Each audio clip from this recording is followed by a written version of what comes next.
Listen, I played in the NFL. I've taken enough shots to last a lifetime. And let me tell you this, taking a shot just to lose weight, that's not a smart play. That's why I roll with Brain IQ, the all-natural weight chews, cut cravings, boost metabolism, and sharpen focus. No needles, no chemicals, no crash. Just results you can chew on. And Brain IQ is not just about weight chews. They've got a full lineup of all-natural products to keep your mind sharp, your body fueled, and your health on point. Skip the needles, choose natural. Dogs and poodles, you're in the dog house. With your boys, Doug and Ryan Stewart, the Two Live Stews. The originators. Man, we started this whole thing, man. Two Live Stews, YouTube.com. Two Live Stews, Facebook.com. Stewart Media and Entertainment. What up to the Qs?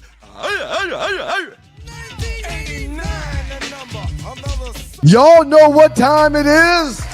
Good morning, world. It's your boys, the Two Live Stews. And we've got to get the last good morning. This is your Two Live Stews and your Two Live Stews experience. He's Doug, I'm Ryan, we're the Two Live Stews. I've said good morning to all of them. Now I said good morning to you. Good morning, Dougie Stew. How you feeling this morning, sir? I'm fantastic, man. How about you? I too, sir. I'm feeling fantastic, man. Okay. I'm woe out, tired, but God is amazing, man, and I'm feeling fantastic. Shouts out to the good folks at WGPR, Hot 107.5 FM HD2 in Detroit. The Sports Rap Network is in the building.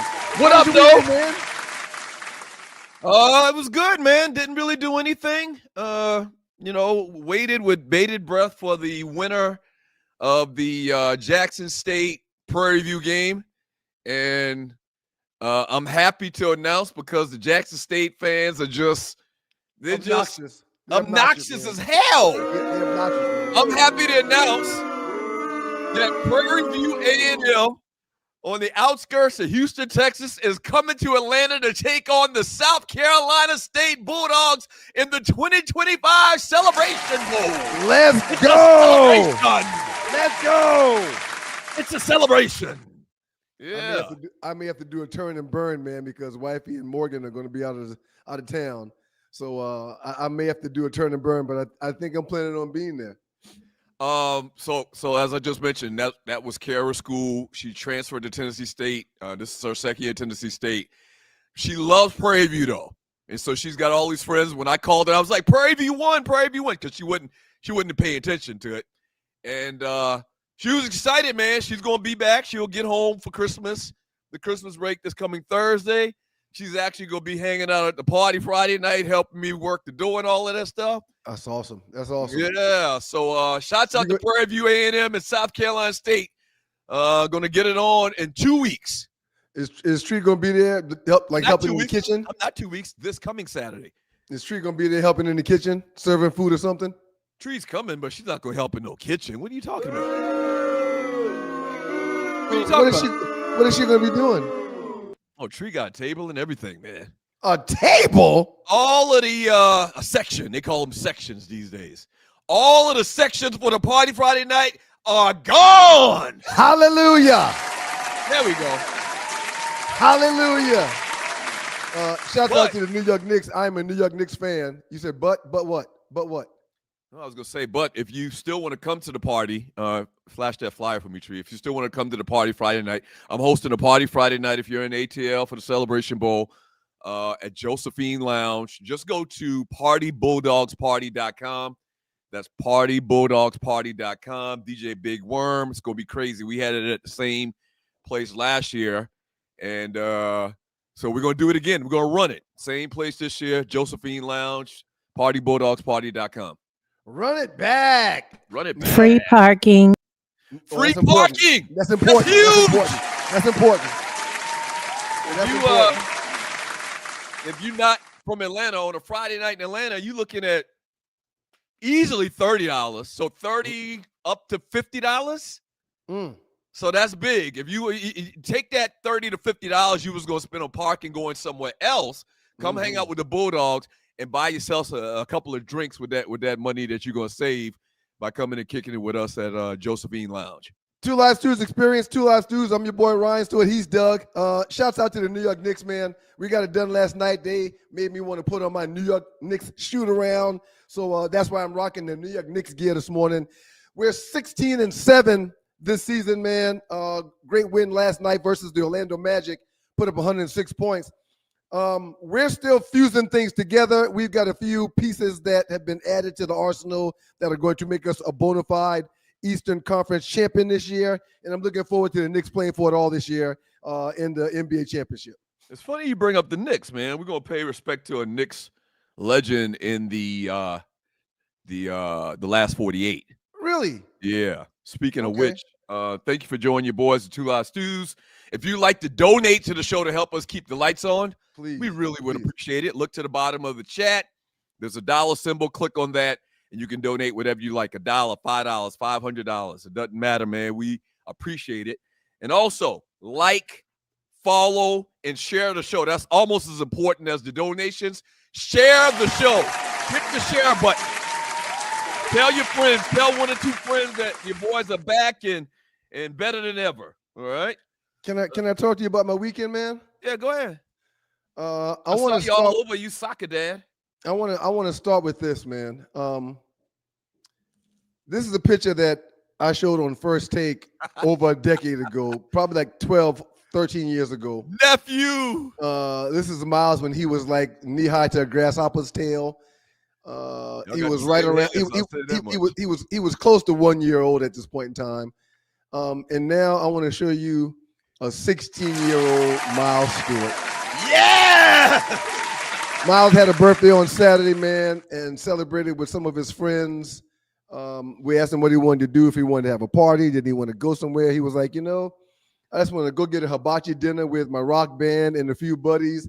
And after that, we want to come back to the house and trash the basement. All right, bud, no problem. Wait a minute. Huh? What? Miles is part of a rock band? Not only is Miles a part of a rock band, Miles started a rock band, sir. What? He's amazing, man. I didn't know this. I knew he, like, for school events and whatnot, kind of like the organist at the church. Mm-hmm. For school events, I knew he went and played the drums and whatnot, but he started a freaking band. What's the band called? I forgot the name of the band, but that's neither here nor there. You need to know the name of the band, man. Okay, all right. Schoolhouse Rock, I think. Something like that. Yeah. Anyway, he started the drum line at the school that plays during the football game and the basketball game. He started the drum line. And after starting the drum line, they had so much success and got so much notoriety. Him and a few of his buddies peeled off and started their own rock band, man. Yeah. Pop out. That's what's up. I will email Tree some footage and ask her to see if she can load it, man, and we'll see if we can get out to. Yeah, he's a happy birthday, Miles. He's 60, man. Had a birthday on Saturday. But I missed the birthday. And I'm gonna tell a quick story, man. I missed the birthday because this past weekend I was in Lawrenceville. Go ahead. I was in Lawrenceville for a soccer tournament. Mm-hmm. And when I tell you, man, you see the propane tanks. Shouts out to Chuck Griffin. You see the propane tanks, man. Mm-hmm. It was so cold out there. My guy Chuck literally went to Ace Hardware, bought 2 propane tanks and those attachments to circulate some heat in the area. It was high 30s, low 40s in Lawrenceville. Wet, damp. It was muck. It was a mess this weekend. Yeah. Went through a lot of that. Go ahead. I'm sorry. Well, I never wished my daughter to lose, but the championship game on Sunday was going to be at 3:30, 4 o'clock. They went 2-0 on Saturday, which means if they win the game early on Sunday, which was at 11, then we got to stay until that 4:30 game, that 4:30 game, and that means we wouldn't get home till 7:30, probably 8 o'clock. Mm-hmm. I don't be hoping for the kids to lose, man, but secretly, man. You were a lightweight hoping for the kids to lose. I prayed to the Father that if there was any way we could not have to stay, but they could not lose, to please make it happen. And the God I serve made them go 0-0 in that third game. And the winner that moved on is the team that scored more points in the tournament. We scored 4 points, and the team we tied scored 5. Ain't he good? Ain't he good? That's funny, man. So that was my weekend, man. And lastly, wifey designed some Christmas cards. Here's a family picture that we took from the family photo shoot over Thanksgiving, man. And that's my weekend, man. That's my weekend. That's great, man. That's my weekend, man. On the road, man. I didn't tell a story about Miles and this water issue at our mother's house, did I? Oh, no, you didn't tell that story, man. So, long story short, you're watching Two Live Stews Experience. It's Saturday morning. You know, we always say long story short, but they're never really short, right? You know that, right? So we're at our mother's house for Thanksgiving last weekend, and Saturday morning I wake up at 7 o'clock to go. We get ready to go. No, we don't get ready to go. I just wake up at 7 o'clock. We're about to leave to go back home. That's what it was. Miles is sleeping on the couch, and so he gets up as customary, and he start talking to me or whatever. First thing he does is pull out his little game. He's playing the little tablet or whatever, and then at some point, 5-10 minutes later, he says, oh, yeah, Uncle Doug, the water's been running all night.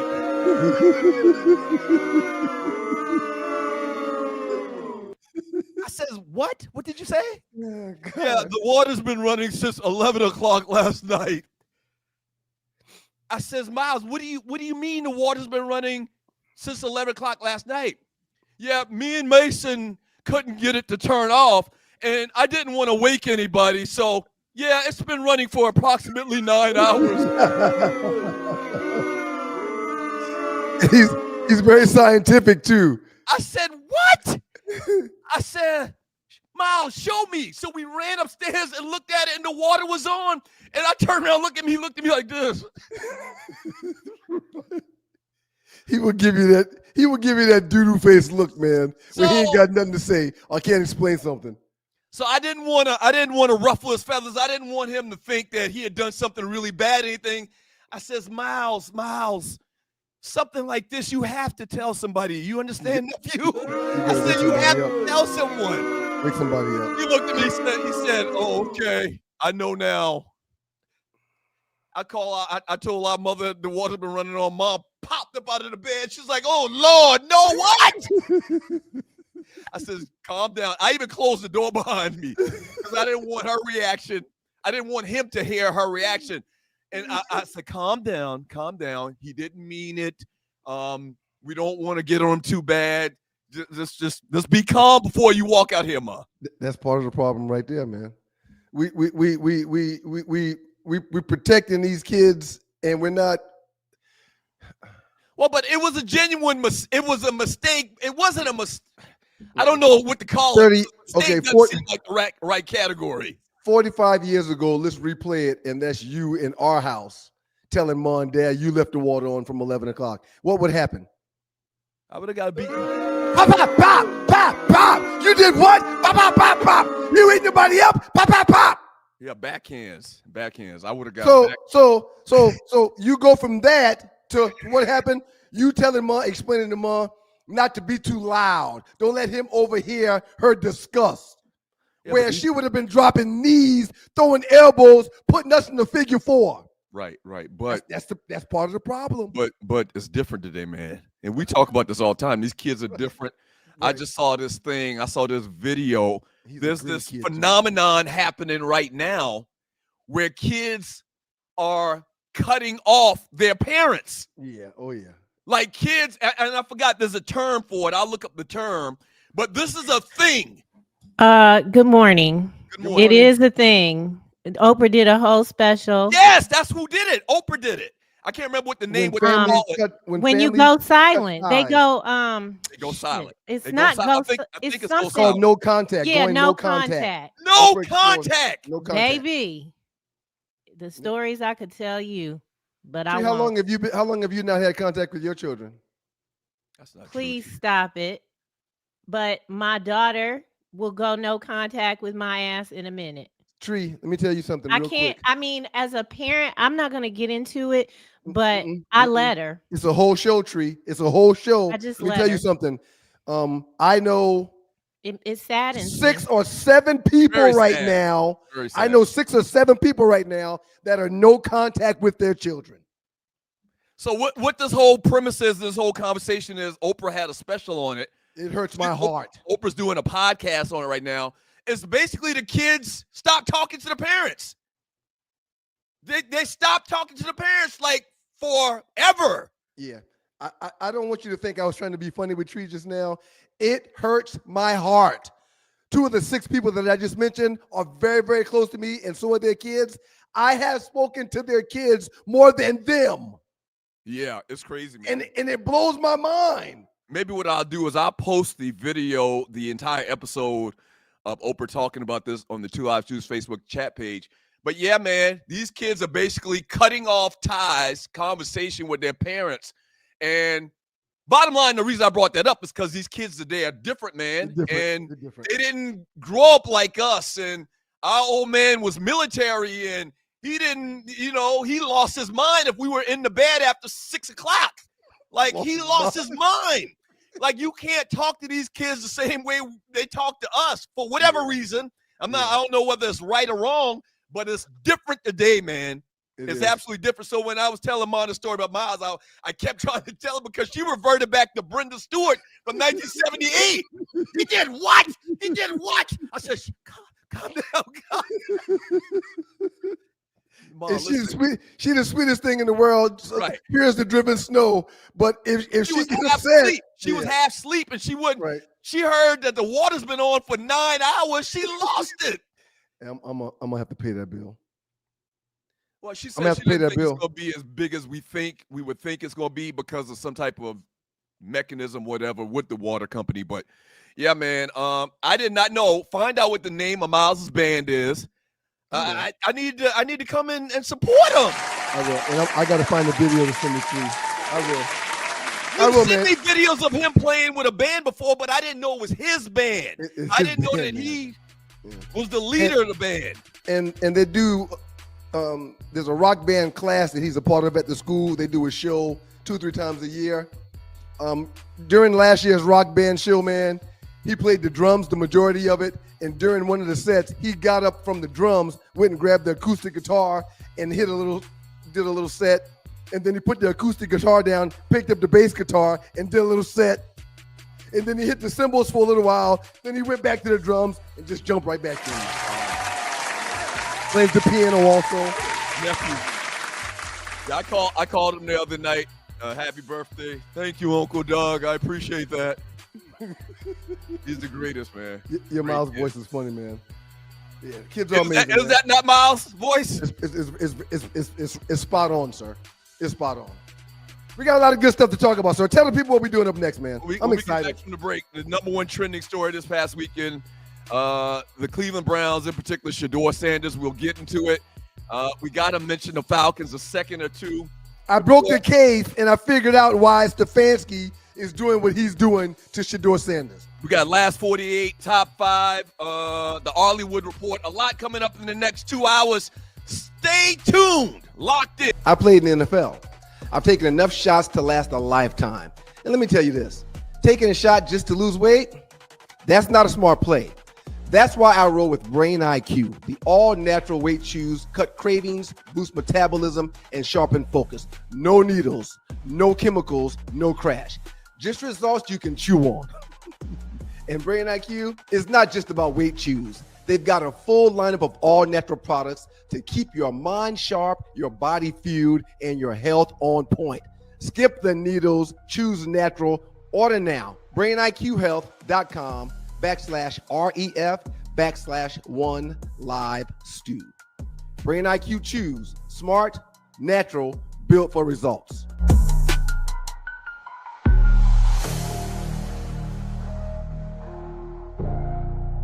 I do have a question for the Browns, whether it's for the OC or Stefanski. Final moments of the game. Shedeur takes that team all the way down. They score a touchdown. You're down by 2. You have to go for a 2-point conversion to tie it up. Why take Shedeur off the field? I think they did a direct snap and they tried to do a double reverse. And I think Quinshon Judkins had the ball in his hand. But like, why get tricky at that moment in the game? Just let your young QB, have a moment and push this game into overtime. I didn't understand that. Just overcomplicating the moment. It's your boy, the Two Live Stews, Doug Thornton Ryan for the makeup of those stews, and this is your Two Live Stews experience. Nate Burleson on one of the CBS Game Day shows just excellently broke down how everybody that watched that game was feeling. That was one of the games that I had up on the multi-screen from YouTube, but I had the volume up on that game, and I couldn't believe my eyes. I couldn't believe my eyes because, A, they saw Shedeur playing amazing football to try to win a game for the Cleveland Browns. And B, we saw in that story that Burleson just broke down, Stefanski takes Shedeur off the field when it was the most important part of the game for the Cleveland Browns. So I can't remember if it was in a conversation on Facebook or on the show. I'm pretty sure it was on the show as well. I said this last week. Why would you take that kid off? If for anything else, just for his psyche, why would you take him off the field in a goal line situation and run this wildcat bullshit? Well, Doug, they've run it before. I researched that. The reason they ran it before is because there was inclement weather with Dillon Gabriel, and they felt like that they would have an issue with controlling the football. But anyway, they ran it with Dillon Gabriel. Last week, they did the same thing. They took him off the field, and then what that's saying to him mentally is they don't trust me. Mm-hmm. That's exactly what it's saying to Shedeur Sanders is they don't trust me. Tree, put the meme back up one more time. Let's give the first ball award out to Shedeur Sanders. I agree 100%. 4 total touchdowns, 3 passing, 393 total yards. He balled out of control. Led the team in passing. Had one of the most proficient rookie games of any rookie that's ever played in the National Football League. He also led the team in rushing on yesterday. And you and I have debated and talked about this. Running is something that he doesn't do. He can use his legs. He can do it. But he chooses not to do it. But on yesterday, he led the team in rushing. And Stefanski pulls him off the field. They run all these little shitty little trick plays by the goal line. They take the kid off the field. They had all opportunity to win this game yesterday, sir. No question. They had all opportunity to win this game. I don't understand. One of the big things that I wanted to throw out there, man, is, and a lot of people tried to explain that, and we had a post in the Two Live Stews Facebook chat group about this. Why did they go for 2 when they were down by 14? Right. You kick the extra point. You're down by 7. You kick another extra point. You go to overtime. Right. But you go for these 2-point, and the 2-point plays were stupid. I don't even think they knew how to execute the 2-point play that they tried to run. Both of them. Coaches are often overthinking it. The analytics have them looking at a sheet to make decisions, and one of the decisions that they always make because of these analytics in the sheet that they're walking around with, one of the decisions they always make is to say, screw the points. Right. Screw the points. That's crazy. Instead of accepting 1 point, I'm going to try to get 2. Instead of going for 3 points, I'm going to try to get a first down, or I'm going for 6. Mm-hmm. But 1 point and 3 points don't matter to these coaches. Yeah, Cam Ward had 14 for 28, 117 yards, 2 TDs, and an interception. Now, listen, I'm rooting for all black quarterbacks. I'm rooting for all black players in general, especially in this conversation, this overall conversation about Shedeur Sanders and him being a good player or not. Shedeur thoroughly outplayed the number 1 pick in the draft. Yep. And Cam Ward yesterday. Cam Ward was 1, and between him and Shedeur, there were 142 other players taken. Mm-hmm. Yeah. And one thing about Cam Ward, root for Shedeur over Cam Ward, as I mentioned this when they had the whole back and forth when they were working out together, I think in Miami, and I felt like Cam was attacking. He was attacking Shedeur, trying to make Shedeur look bad. A lot of people said, "Well, that's just friendly competition." Nah, it was kind of really weird. It was uncalled for back and forth hate that it seemed like Cam had for Shedeur. I don't understand. This is something else I'm figuring out too. Were both players participating in the dozens while they were having to work out? No. Or was it just Cam Ward taking shots? It was just Cam Ward taking shots at Shedeur. That's not true, Doug. Yes, That's it not was. true. Yes, no, it Doug, was. I not, thought it was. I no, thought it Doug. was. Okay, you get to think whatever Go ahead. Go ahead. You explain your thoughts about that. Well, they were going back and forth. They were taking shots at each other, and I didn't see any malice in either one of their hearts. I totally saw it different. I saw a lot of personal shots. I saw a lot of shots from Cam Ward towards Shedeur, and it don't even matter. Right. I saw a lot of shots that he took at Shedeur, trying to make him look bad in front of the people that are going to be making the decisions about drafting quarterbacks. Well, he was 54.8% completion percentage on this past weekend. And when it comes to his rating, he was right under 100 at 97.7. Shedeur balled out. And, sir, I think I figured this thing out. Mm-hmm. Kevin Stefanski, a two-time coach of the year in the National Football League and now the head coach for the Cleveland Browns, allegedly, is a close relative to none other than Atlanta's very own news reporter, Tim McCarver. Okay, go ahead. I need more explanation. Do you know who Tim McCarver is? Oh, Tim McCarver's the dude that Deion threw the water on. Boom! Right. They're related? Allegedly.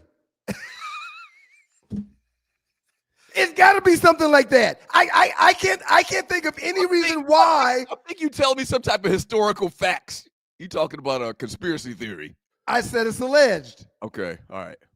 But yeah, the beef that Deion and McCarver has had for decades is now blowing back on Deion's child that is a quarterback for the Cleveland Browns. They're related to Mr. McCarver from the ATL media. The beef they had. Tim McCarver's dead, I think, long time. Damn. I don't think he's around anymore. Well, but it's definitely. If he is indeed no longer around, I want to strike that comment from the record and act like we never said it. Don't need no ghost following me around. Yeah, never mind with that whole McCarver thing. Just throw that out the window, y'all. Tim McCarver been dead, man. Damn.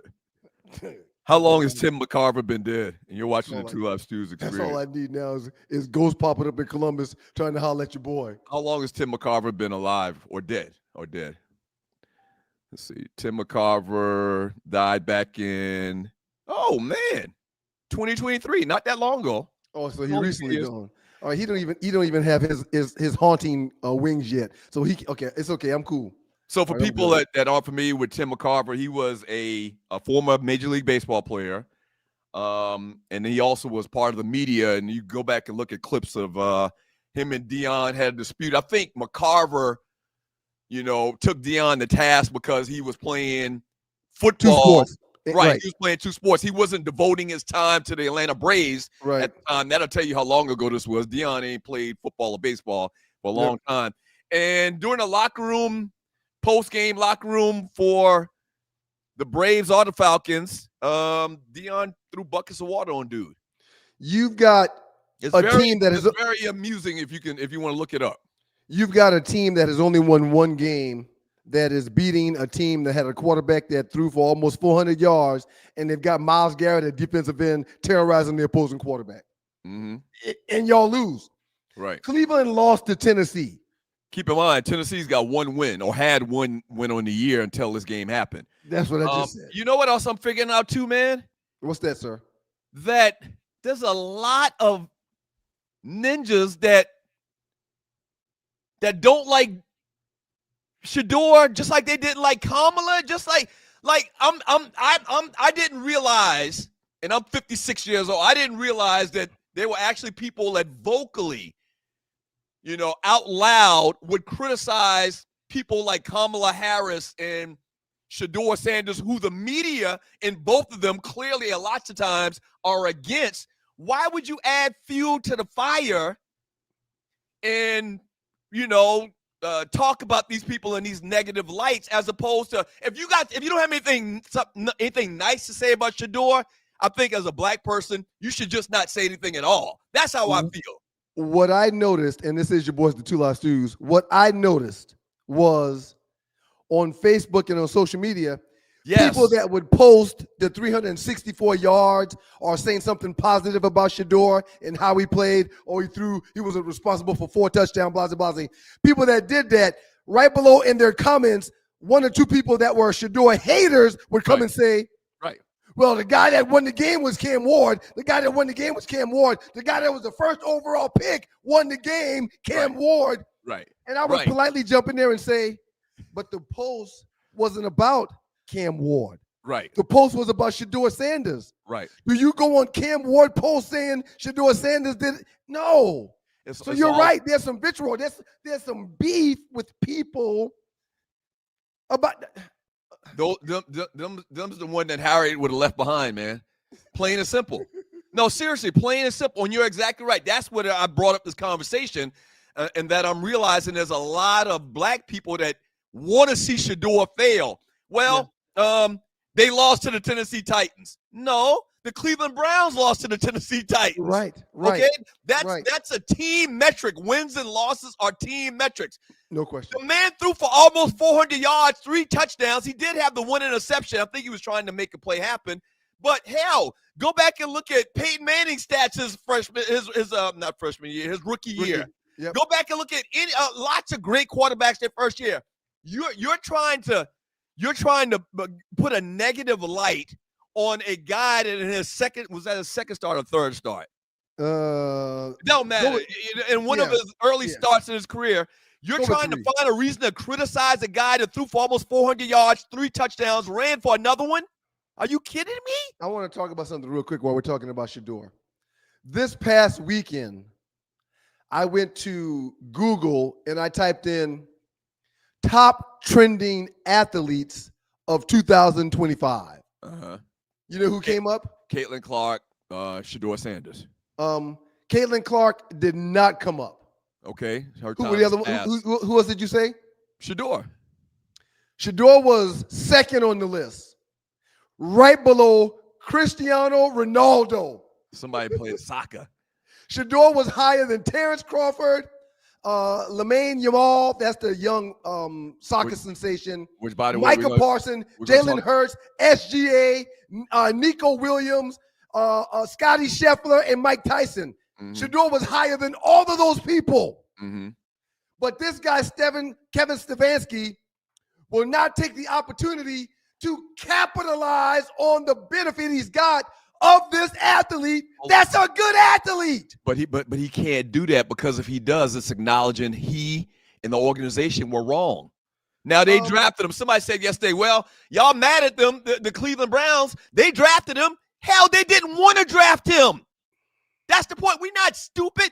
Just because he's playing, just because injuries happen, they figured out Joe Flacco was old as Methuselah, and he got an opportunity to get on the field, and he's now shining.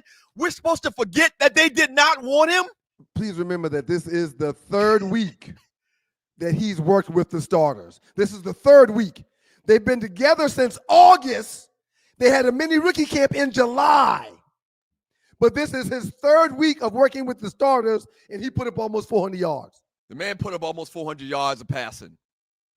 That's it. In a professional football game, and the Tennessee Titan defense played very, very strong. I thought they played very, very good.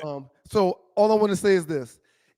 At this point, and you did say Cristiano Ronaldo was just some athlete. He's a little bit more than that. Julius 29. Yes, he's a little bit more than that. But we in America, we really don't know about that shit. No, we do. We really don't. You know that, right? They can't put the genie back in the bottle, so there's nothing they can do to hold this young man down anymore. The only thing that they can do is keep him in Cleveland. But his star is going to shine. His star is going to rise, and the hat is out the bag. People know he can play if given an opportunity. It's a cat, not the hat. The cat? Yeah. Okay. All right. But here's the thing, man. We already knew. I always thought it was the hat is out the bag. No, it's a cat is out the bag. Why would a hat be in a bag? What does that mean? Why would a cat be in a bag? Because cats are treacherous. Cats are very, very slick and conniving, man. They'll scratch your damn face up in a minute. You know what? That doesn't make any sense. And moving forward, I will say the rabbit is out of the hat. That's what I'll say moving forward. Right. I think that's what you were confusing it with. But there's no cats in bags and there's no hats either. Okay, so that's my bad. You're watching the Two Live Stews experience. There's nothing they can do to keep Shedeur down. One thing I wanted to mention. There's some team that is going to want a quarterback that is going to say, hell, I'll take him. No, man. I mean, at this point right now, and all it's going to do is get better. At this point right now, the whole coaching staff is going to get fired. The whole coaching staff. And they're going to get fired, even though the owner probably had a part in them not drafting him or taking him in this whole The theme of not taking him until the fifth round. Yeah. The owner record saying he did not want Shedeur. Right. But the only owner in the history of sports to ever say to a player on his team to tell the media, I did not want that player. But the bottom line for owners making money. You just said it. He's the hottest thing since sliced bread. Ain't nothing they can do now. There's nothing they can do to get rid of him. They're going to have to fire Stefanski and this entire staff because not only do they say dumb stuff, they do dumb stuff. So 2 things. I read on several different news outlets that John Gruden said he would love to take the Cleveland job, and one of the main reasons why he would take it is because of Shedeur Sanders. And I have a source that is in Dallas that told me Mike McCarthy, made a comment to him directly that if he had Shedeur Sanders, he would win on any team that he have. Tree, throw back up that meme one more time. You're watching the Two Live Stews experience. Doug Stewart, Ryan Stewart. So they can hit all they want. It's okay. He's eventually going to get to play. Yeah. And I can't see the bottom. 393 total yards. Show the other one. The other one showing his completion percentage. There we go. 23 of 42. I'm going to guess, man. 7 to 10 of those passes Shedeur threw away. He was throwing the ball away. Agreed. Yeah. He ended up throwing the ball away a lot yesterday, but guess what? That's smart. That's fine. As opposed to throwing the ball in the double and triple coverage, he got rid of the ball, so his passing completion percentage could have easily been a lot better. There were several drops, too. You know that the wide receivers for the Browns ain't all of that. Jerry Jeudy had the big pass. Shedeur made some point perfect passes yesterday as well. Somebody said it wouldn't have been so many yards if he didn't throw a 60-yard touchdown to Jeudy. But he threw a 60-yard touchdown to Jeudy. What do you mean it wouldn't be so much? Right. Why are you trying to negate what was done? Does that make any sense? Any 50-yard touchdown pass that a quarterback throws, you don't never hear nobody say, but what if he didn't do that? What if he didn't throw what he – man, y'all stop it. Y'all got to stop it. It was – and listen, I didn't watch the Falcons yesterday. Like I said, I'm going to talk quickly about the Falcons, and it's really not a long conversation. We're based in Atlanta if you're new to the show. But what I saw yesterday from Shedeur, we don't need the one spot. What I saw yesterday from Shedeur says that he's a starting quarterback in the NFL. We already knew this, but yesterday he basically proved that point, bottom line. Yeah, man. And I before you tease what's coming up next, I got to say this. And he's been denied every opportunity to flourish and get better from day one. Right. Just keep that in mind. What if he was named the starter or drafted in the first round and went through training camp, got all of the snaps, and played from game 1 to now? Right. Right.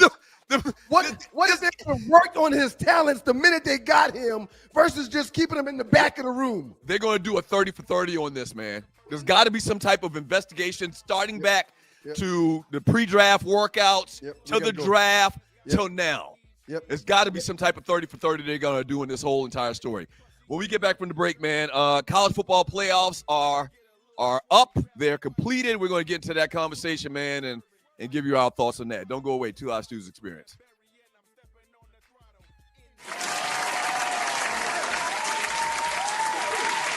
Are you tired of workouts that leave you feeling drained? Do you want to push your limits without compromising your health? Introducing NPE, the ultimate pre-workout powerhouse. NPE is packed with natural plant-based ingredients that fuel your body and mind. We're talking about sustained energy, enhanced focus, and accelerated recovery. All this while giving your immune system a powerful boost. But NPE doesn't stop there. It also stimulates circulation, enhancing blood flow throughout your body. And it doesn't just improve your workout performance, it also boosts fertility and sexual drive in both men and women. Whether you're a seasoned athlete or just starting your fitness journey, NPE is here to help you reach new heights. Don't settle for sluggish workouts. Unleash your inner athlete with NPE. That's natural performance energy. This is not your ordinary pre-workout supplement. Our clients will tell you NPE also stands for natural power, peak performance, every workout. Hey, yo, Bird.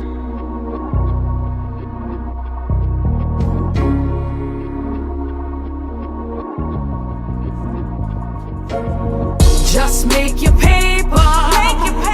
Any way you choose. But understand the rules. If you get caught, you lose. You can move a stone, you can move a key, you can move a pound or two, you can move some speed, you can move some X, you can move some shroom T, you can move anything you get your hands on, G. You can move some Hario, uh-oh, here we go, uh-oh, there they go, uh-oh, here we go. What up, though? Good morning, world. It's your boys, the Two Live Stews. He's Doug, I'm Ryan, and together we're the Two Live Stews and the Two Live Stews Experience. Shouts out to the good folks in the D. What up, though? Yeah. WGPR Hot 107.5 FM HD2 in Detroit. The Sports Rap Network is in the building. What up, Rashad? Shouts out to our homeboy Pee Wee Shine, a.k.a. BMX. That track you hear in the background, you can go and check out all of his music on Apple Music as far as Spotify. All right? Apple Music and Spotify. Pee Wee Shine, a.k.a. BMX. Man's been doing this for damn near 40 years. I want to keep giving you updates on Lane Kiffin and what's going on in LSU. To date, the number one recruit, Lamar Brown, has signed with the LSU Tigers. Defensive tackle, ESPN top-ranked recruit in the class of 2026. It's the program's first number one overall pick since Leonard Fournette in 2014. So Lamar Brown has committed to the LSU Tigers. Speaking of college football, man, the number 2 trending story, so says the Two Live Stews, is the college football playoff brackets are out. Top 4 seeds, Indiana, who beats Ohio State this past weekend in the Big Ten Championship. Number 2, the Ohio State Buckeyes. They didn't drop as much as you would think a team would drop after they lost on the same weekend. Well, they lost to the team that was right behind them at number 2, and it was a battle. If it wasn't for a missed field goal, they probably win the game. So I understood them only dropping one spot and Indiana going up to number 1. Indiana's still the only undefeated team in the country right now, so they deserve to be where they are. The Georgia Bulldogs, who put those paws on Alabama, you heard that? They put them paws on Alabama. The Georgia Bulldogs are the number 3 team in the college football playoff bracket. And number 4, the Texas Tech Red Raiders. Wow. Then you see the rest of the teams, JMU, Oregon, Alabama, OU, Tulane, Ole Miss, and the Miami Hurricanes and the Texas A&M Aggies. What are your thoughts? I got a couple observations about the brackets, man, and who they let in and who they didn't put in and all that stuff. What's your thoughts?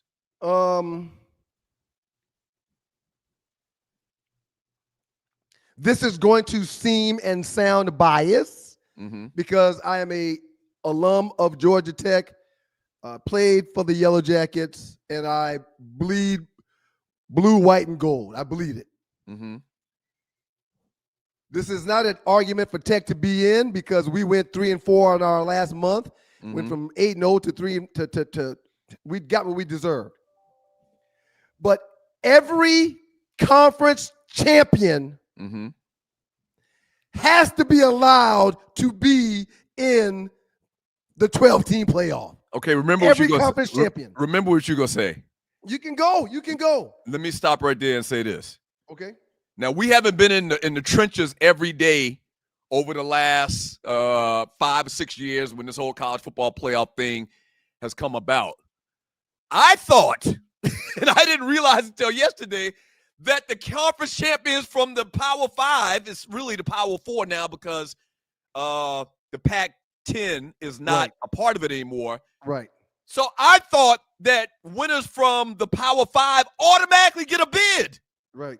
But that's not the case because Duke won this past weekend. They didn't get a bid. The record didn't say they should get a spot, but I thought that automatically if you won the conference championship in a Power 5 league that you automatically got a spot. But go ahead. Then a year ago, Florida State goes undefeated and loses their quarterback, and the committee passes on them too. Yeah. So I didn't even think of that. I forgot about that. Yes. Right. Yeah. So to me, it has to make sense. That's the first thing. I got a second part. Okay. But it has to make sense. You cannot win your conference and then get snubbed and somebody say, oh, well, Duke's got 5 losses. I don't give a damn. They won their conference. They played their conference championship. I could have swear they said if you win your conference, you're in. All right. Now, but go ahead. You're going to say that this is the liberal Ryan coming out, but here it goes, okay? The system is truly fundamentally flawed. Okay. Why? The committee now is the committee has command right now, and it's ridiculous. It doesn't make any sense.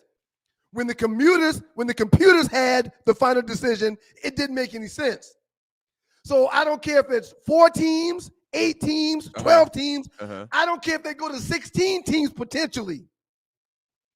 There will always be valid arguments from the people that get left out. There's too many diverse opinions, and there's too many people concerned about what they want more than the next. And that goes for the committee as well. So I don't think there's nothing that can be done that will ever allow us to say they got it right. And when you say got it right, you're meaning the 12 best teams in college football. However many spots are available, the best teams getting in. Right. There's only one way that they can do it. And what's that? If it's a 12-team playoff or a 16-team playoff, you finish up with whatever the top-rated 16 or 12 teams are, those 12 teams or 16 teams has to be in. That's it. Well, There's no other way to go about it. You can't give the power to the people when the people can make flawed decisions. You can't give the power to the computer when the computer can't use the eye test to make the right decision. Right. So you believe in the eye test to a degree. Sir, that's definitely a part of it. And I've never denied being able to, your eyes telling you what you see. That's part of it. You're historically a numbers guy, but that's the point. Numbers matter. I hear what you're right. Yeah, numbers matter. Numbers matter, but numbers matter, and head-to-head competition matters. Head-to-head competition should be the first number all thing that they make the decision with. If you beat me and I didn't beat you, then I can't be ahead of you. If you beat the I can argue about this all day with you. I'm not going to even go there. Bottom line is this, man. That's my point. There's never going to be able to. You're not going to be able to come to an agreement. No, I'm talking about the fact that now you're saying the eye test when historically you hate the eye test. You always arguing about stats. Right. Eye test tells you. Hold on, Doug. That's not what we're talking about right now. Stay on topic, please. Please stay on topic. That's not what we're talking about right now. Yeah, you're going to convolute the whole argument that we're talking about right now. Notre Dame is better than JMU and Tulane, man. Notre Dame would whoop Tulane and JMU's ass. They got to get rid of that. They tried to be cute. Hold on. They tried to be cute. They tried to be politically correct and fair and all this. I said the same thing last year with Boise. And what happened? They got the brakes beat off them. You gotta stop this charity. Oh, well, they won their conference. We're going to put JMU in. Oh, well, they won their conference. But we know that your team is not constructed better than Notre Dame. We know that Notre Dame has a roster full of 4- and 5-star players, has played much better competition because that's what they do. And we know that you have a bunch of 1- and 2 stars, okay? Your conference is much weaker. Why would we give JMU and Tulane a spot in this playoff, a coveted spot in this playoff, when you got teams like Vanderbilt out there that you know are probably better. Miami. Notre Dame out there that you know are probably better. Hell, Miami got in, but they may not have made it in at the loss of JMU and Tulane. It's ridiculous. Okay, so, go ahead. JMU and Tulane. JMU and Tulane did what? They won their conferences. So did Duke. Uh-huh. So did Duke. Yeah, but they had a record. No. No, here you go, but. No, I'm telling you, somebody said it. You have to, what did they say? You have to win your conference or something like that. Okay, Duke won their conference. No, that's not it. I'll find you it. You got to make it. Make your point. They have to make it make sense. Duke won their conference, but JMU and Tulane are in. Mm-hmm. But Duke won their conference too. Okay. Second point, and then we can move on. Second point. You keep talking about 2 and 3 stars. That is not the case in 2025. Tulane is paying for players. JMU is paying for players like everybody else. Yep. I've talked about my nephew, Derek Shedeur Jr., several times. Mm-hmm. He was a high-priced player that played for Louisville. He was a high-priced player that paid for Cincinnati, and Tulane got his services this year. Right. Let me say one thing about that point you just made. That's a very valid point. Yeah, everybody's got players now because everybody's got money and a collective to pay players. I hear what you're saying. You're watching Two Live Students Experience, and that's a very good point. I was going to make the point earlier about Indiana. Like, the whole scope of college football has changed. Indiana used to be historically the worst college football team, or one of the worst college football teams, my entire life. I agree. But now, because of this NIL thing, they can get good very fast, but because they can get players. But let me ask you this. The Heisman Trophy winner is probably the quarterback of Indiana. Okay, but let me ask you this question, though. Do you really believe that JMU and Tulane got a bigger bag than Notre Dame? Do you think think Tulane? No, they don't. They don't have the money that Notre Dame has to spend on players. Well, there's a lot of, you cannot go over $25 million. Okay. And there's only a handful of schools that are willing to pay $25 million worth of money yearly. So no, you're right. No, JMU and Tulane does not have a bag like Alabama, Texas, Texas Tech, and Notre Dame. Right. However, it only takes 2 to 3 players in the right position with the right supplemental pieces to have success. It only takes one coach that knows how to coach, how to strategize, how to make in-game adjustments to find ways to win if you've got the right players. Sir, Indiana has the Heisman Trophy player that's going to win on their team. Mm-hmm. They don't have a bag like Notre Dame and Alabama, but he's on their team. Yeah, I have to look back at the history on how he came there, or all of the details. It doesn't matter. But it doesn't matter. Bottom line, do you think that JMU and Tulane are a better football team than Notre Dame, or Vanderbilt? Doug, with the transfer portal and the I just asked you a question. Not necessarily. No, not necessarily. Thank you. No. That's against what you're trying to point out. No, you don't agree that Notre Dame has better talent and a better program than Tulane or JMU. I do not necessarily agree with that. No. Right. And we just gave you 2 glaring examples why. It's very disingenuous for you to say Notre Dame ain't better than JMU and Tulane. Hey, Doug. But go ahead. You just say anything just to try to win an argument. But Doug, we don't win arguments all the time, man. But Doug, go ahead. Notre Dame doesn't have the Heisman Trophy candidate on their roster. But Doug, we just talked about Derek Shedeur Jr., who is being paid to play at Tulane, who left Louisville for Cincinnati and left Cincinnati for Tulane.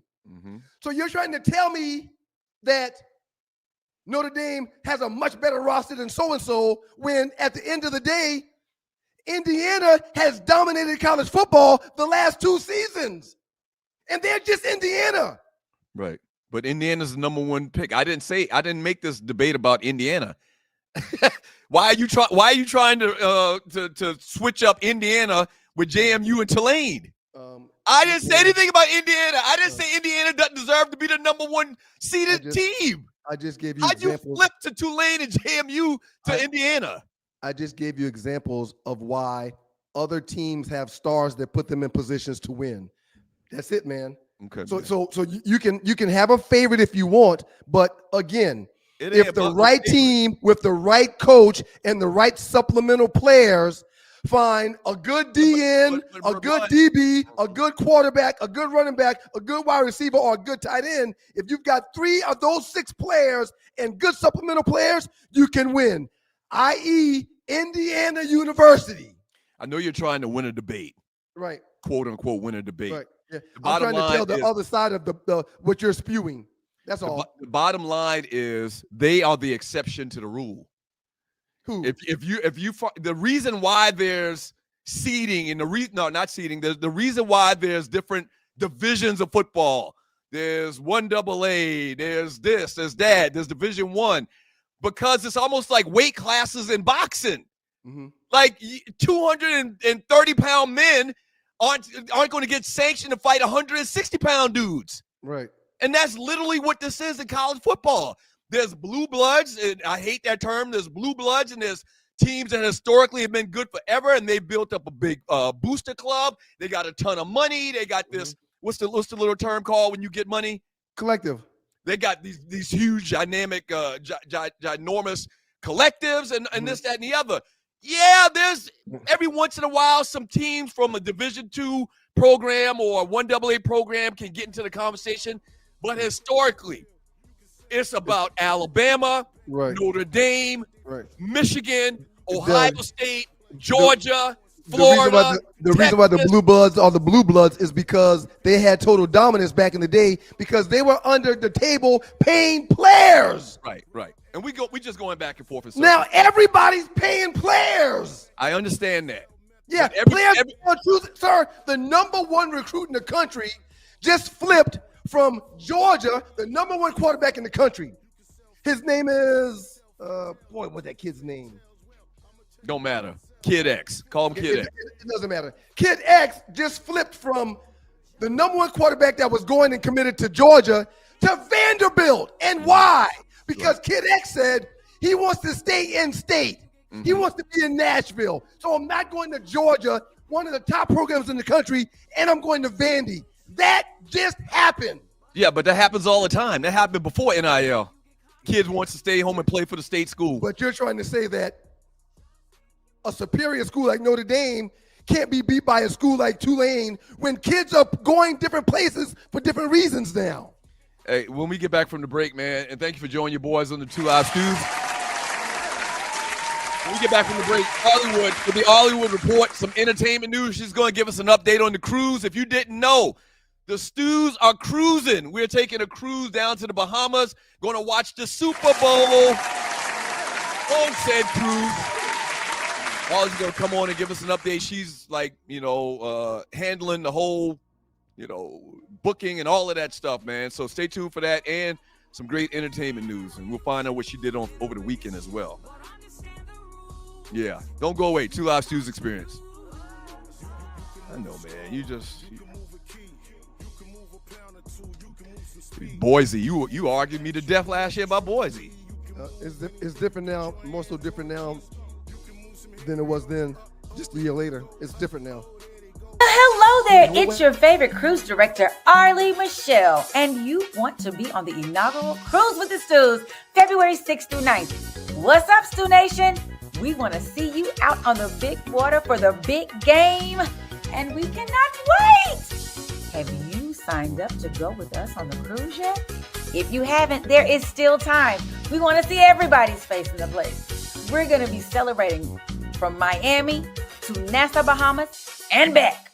You want to be in the place. Can't wait to see ya. Yay!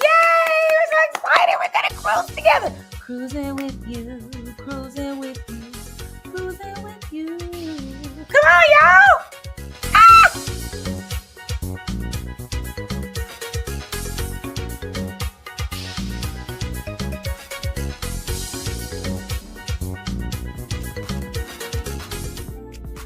Welcome back to you boys, the Two Live Stews. He's Doug, I'm Ryan, and that is Hollywood.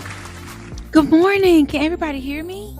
Yes, you just fun, Ollie. Shouts out to the good folks in WGPR Hot 107.5 FM HD2 in Detroit. Let me guess, you in the building. You in the SIP, Arlie? No, I'm in at the Lake House. Hot 107.5. Okay, all right. You a little blurry No. this morning, but I'm a little what? blurry. Your screen's a little blurry, Am but it's okay. I hate when that happens. I have bad reception out here. Okay. The Lord wants me to pay attention to just the water. So it gives me bad Arlie, Wi-Fi. so you got a lake house? How much would you rent that out for? But can talk about it. Okay. It's not mine. It's my brother's. Oh, okay. It's Well, the family. It's the family. family. It's as good as yours. Right. That's what I was about to say. Shit. Pretty much. Your brother is my brother. Yep. I mean, we That's all right. brothers. We're happy and we're singing and we're colored. How was your weekend, Ollie? It was great. I've had cousins weekend. That's actually why I'm out here. My cousins came in town and we have been drinking and eating and laughing and drinking and eating I and love that. laughing. I love that. Yes. I love that. That was good. So it was a fun weekend and we're not finished. We convinced my aunt and two of my cousins they had to leave. They were gonna leave yesterday. We just made them stay.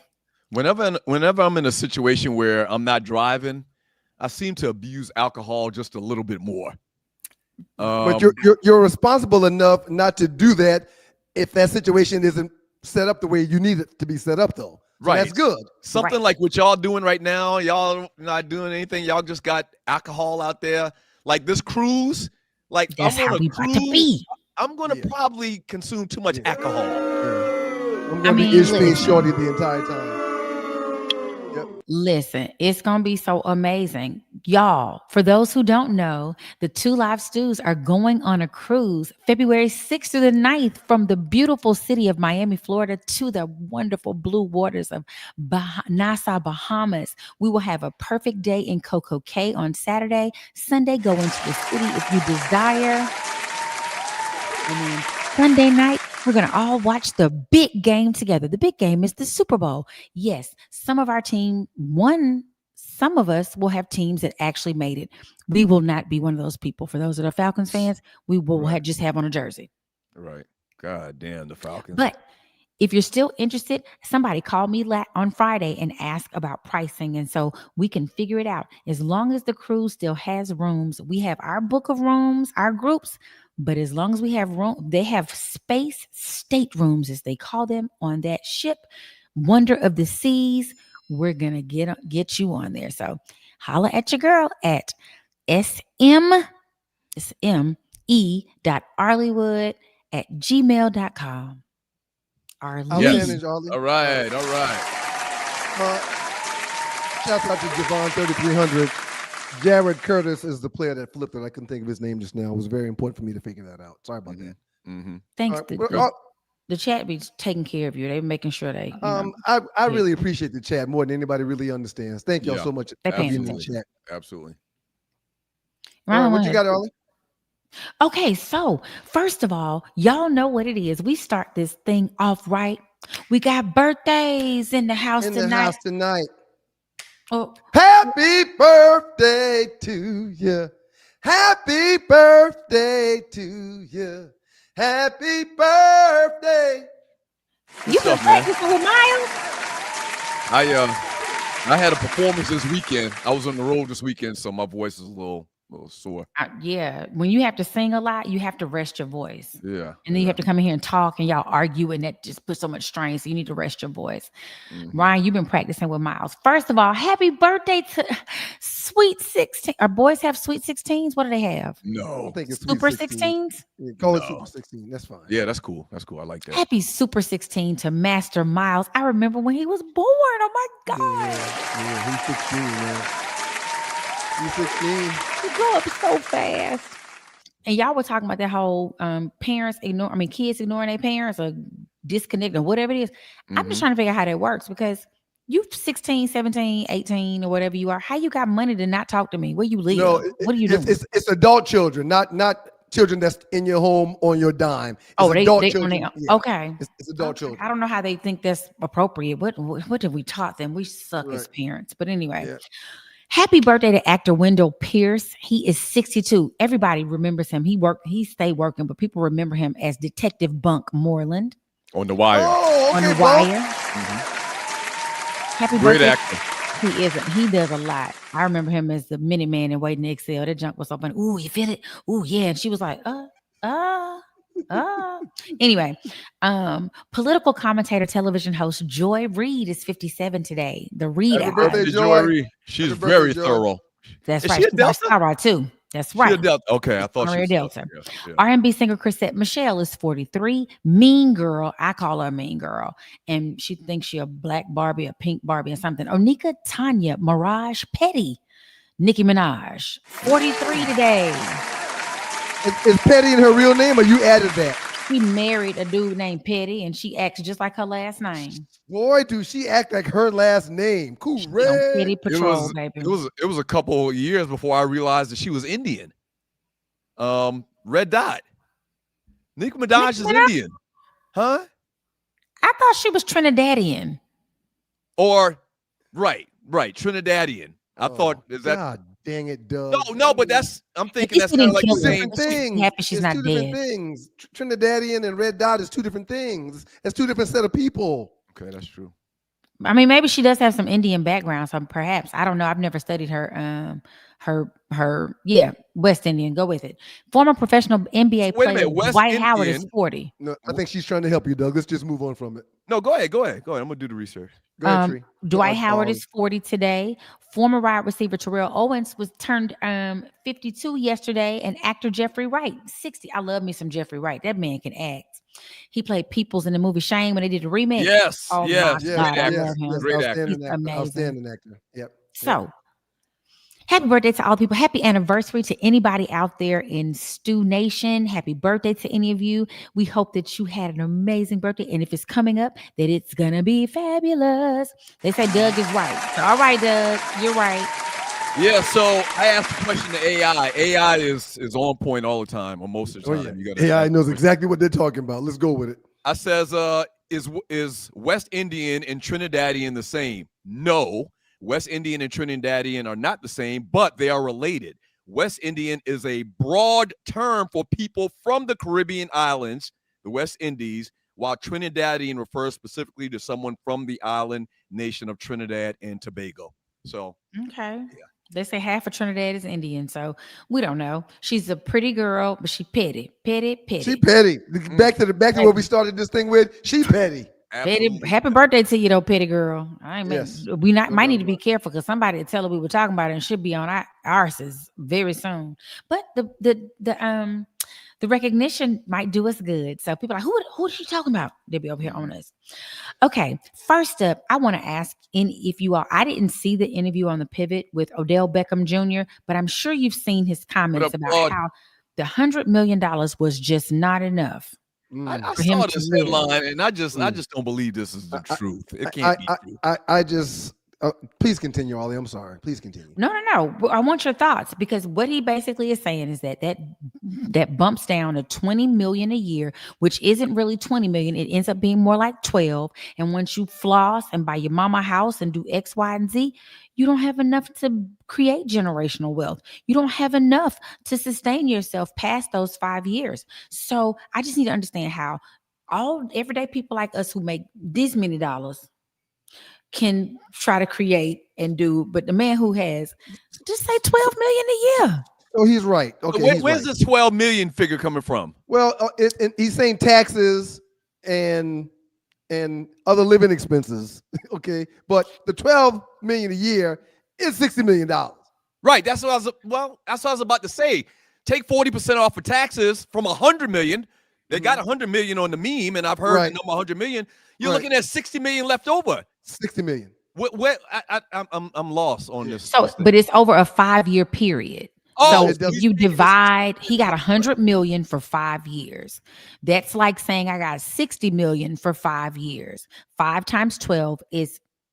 And he's saying that's not enough to build generational. Okay, it's not enough for him to live off of. It's not enough. He needs more. So I just feel like it's a bad spending habit or something. They say he has some very expensive cars and he got very, very expensive watches. I read somewhere that he has been banned from LSU for 2 years because he was on the campus, making it rain for some of the players or something crazy like that. I just don't understand. I was looking at the lottery. All of us are trying to win it. I don't need the Powerball. It's like 860 million. The other one might be like 22. Give me that one. I'll be fine. I promise I will. Right. I don't understand. Golly. I hate to hear stories like that. Yeah, it's pretty sad. It's like what in the world? And then what example are you setting for the younger players who are coming in that are just like, I remember the NFL Players Association having like those financial literacy classes and trying to help you. I guess that people just don't listen. A couple of people have said we don't see the colonizers having the same problems when they're with their players in the National Football League. That is not true. Yeah, some of them deal with the same thing. Yeah, it's about what's reported. Yes, and at the end of the day, the majority of these players, a lot of them do spend it frivolously and have multiple homes and multiple cars at each home and different wardrobes at each home, and a lot of them do that. However, a bunch of baby mamas. A bunch of baby mamas. A lot of them end up broke because of trusting other people and they get robbed. That's how the majority of the athletes end up broke.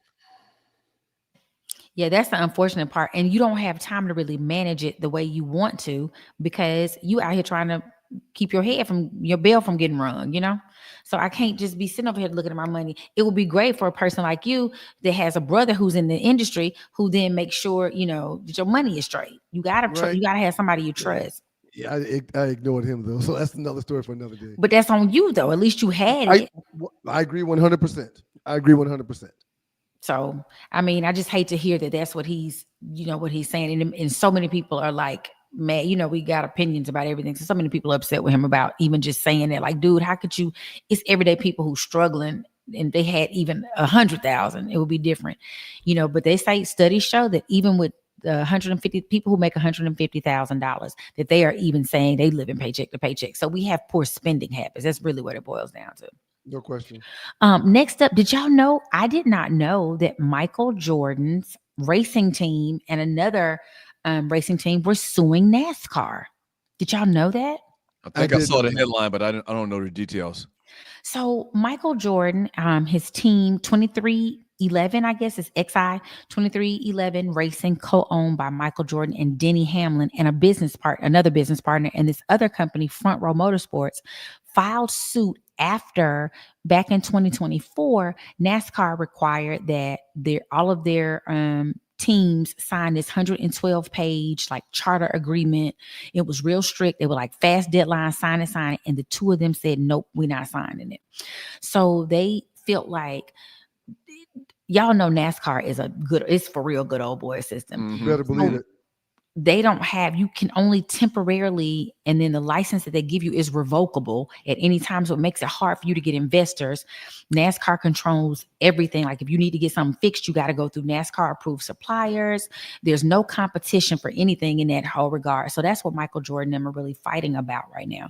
And if this goes through, like if they happen to win, it will have an impact on a lot of professional sports leagues and how they're run in America.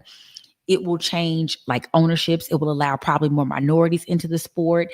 It will allow more independent in the sport. It'll allow you to have more opportunities to go, like not just stay in this little NASCAR realm, but other people will jump in.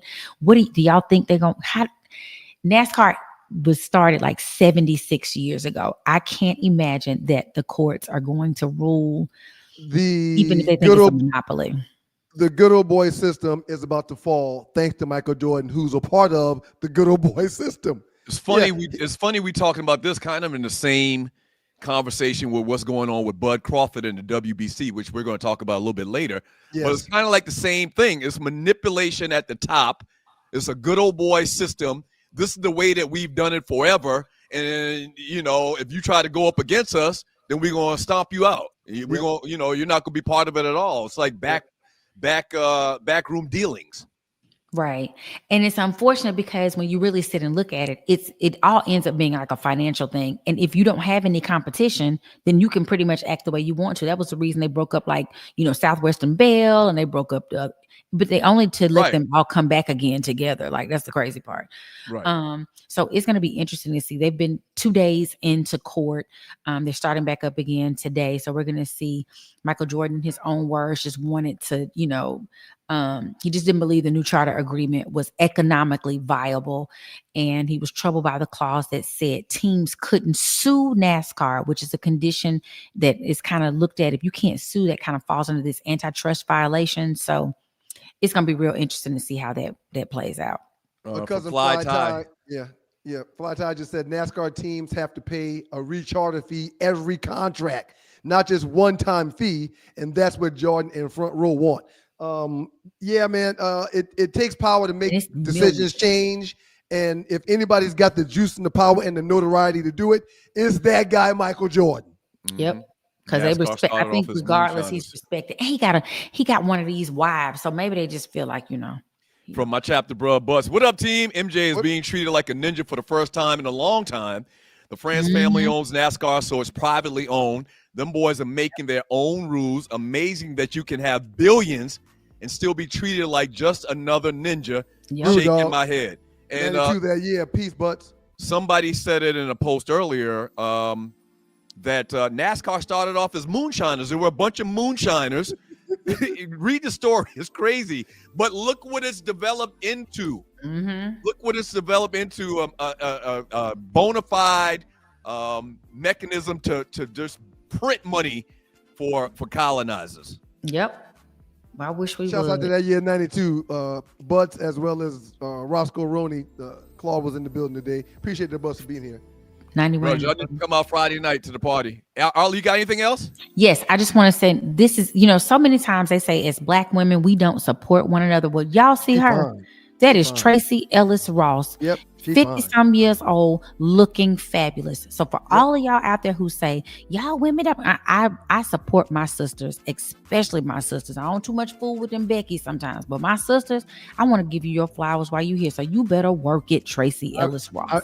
I really like her because she's always thirst trapping on Facebook or on social media. She be Shout out to you, Tracy Ellis. One time for you, girl. Grandmama's she's grandmama age now. Grandmama's just different than No, that. I don't remember my grandmother being in anything other than a darn house gown. Her moo-moo. What they call her, moo-moo, right? I don't remember Mary Rivers in anything other than a house robe and slippers. And guess what? They bought us the same kind of stuff. Every gown I have from my grandmother is flannel. I will catch on fire if I walk too close to a flame. And it got all the colors in it. And I look like I'm supposed to be on Little House on the Prairie. Outstanding job today, Ollie. We appreciate you. Yes, thank you so much. I'll see y'all in the chat. Thank you, Ollie. Tracy Ellis is a good follow. A lot of poolside pictures, if you know what I mean. I think half of them pictures be AI, though. Okay, that's fine. That girl fine. She fine.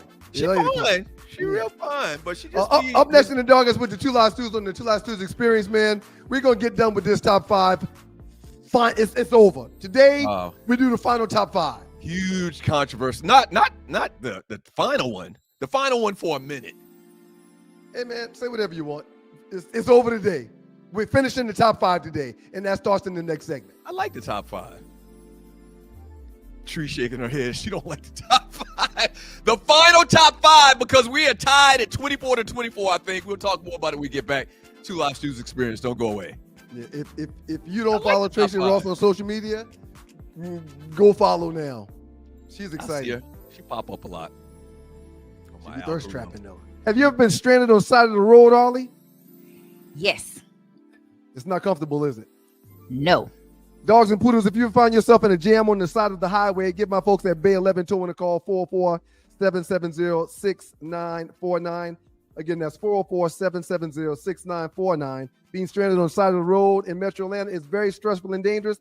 Bay 11 Towing is who you need to call, whether you're dealing with a flat tire, dead battery, full-on breakdown, or whatever that may have you on the side of the road. Call our folks at Bay 11 Towing, and they will get to you with a competitive rate and quicker than everybody else in town. Again, that's Bay 11 Towing. That number is 404-770-6949. Remember Dion coming out of the training room with a bucket of ice water. And I'm kind of peeking like, what is going on? Where are you going with it? And then I heard him say, "Where's McCarver?" And I went, "Oh no." Where's he at? Where's McCarver? Where's McCarver? McCarver's right here. Right now. There you go. I got some real man. You know that?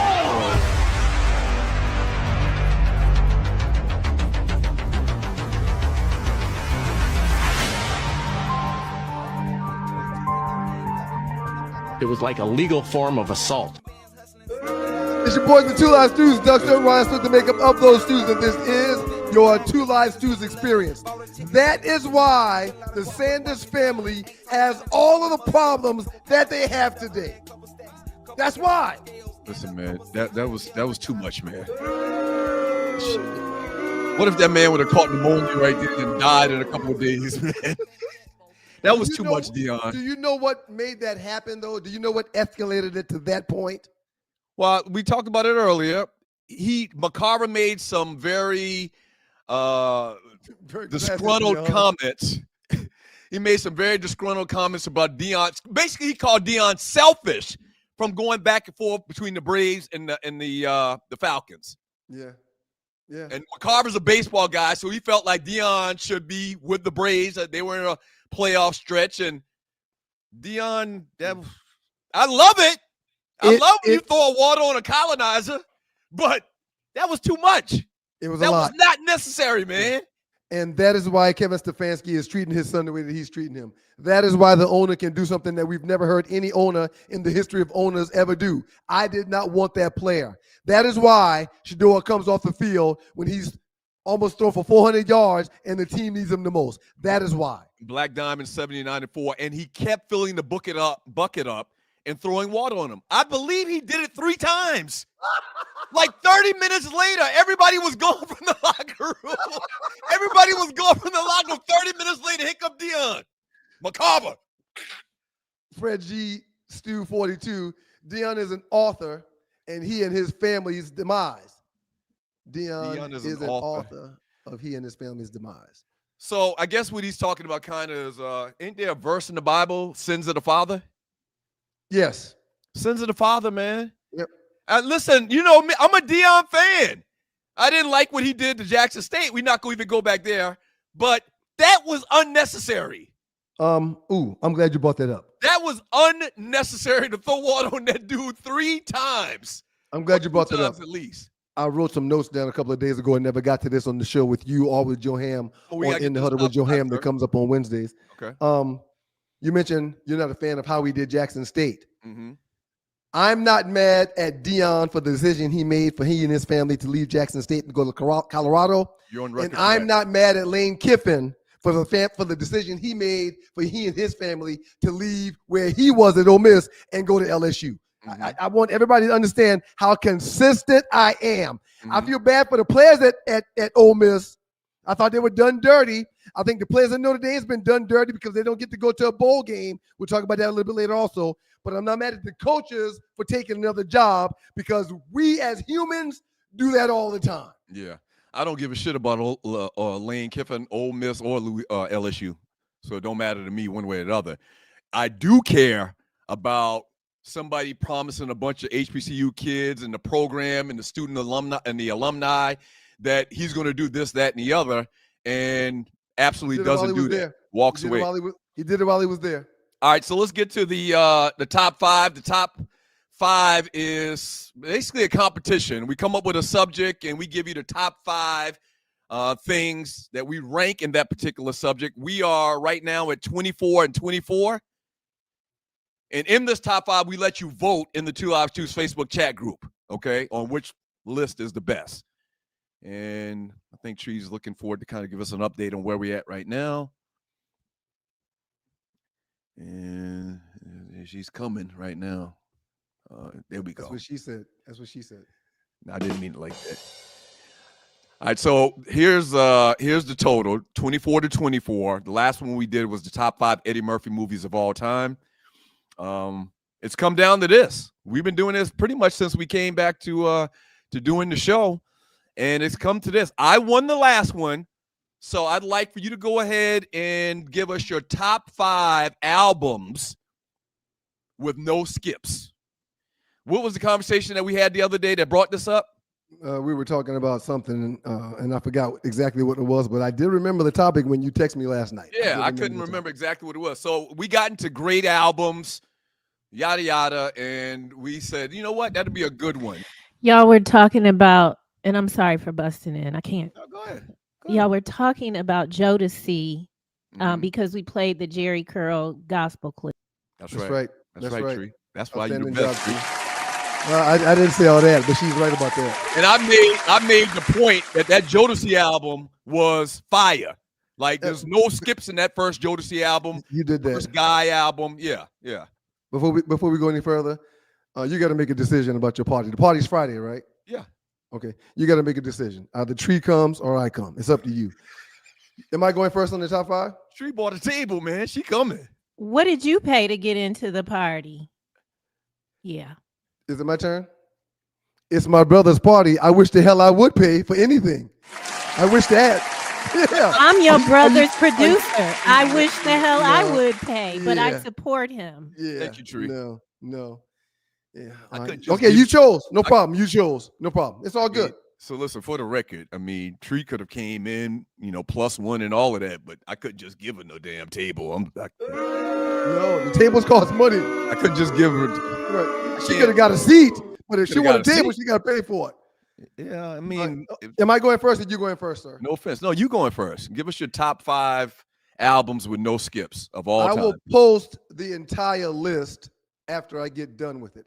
Top 5 albums you play from start to finish without stopping. Number 5, Lauryn Hill, The Miseducation of Lauryn Hill. One of the greatest blends of soul, hip-hop, gospel, and pure emotion ever recorded in every single track. Number 4. Let me ask you one question. No. Number 4, Jay-Z, The Blueprint.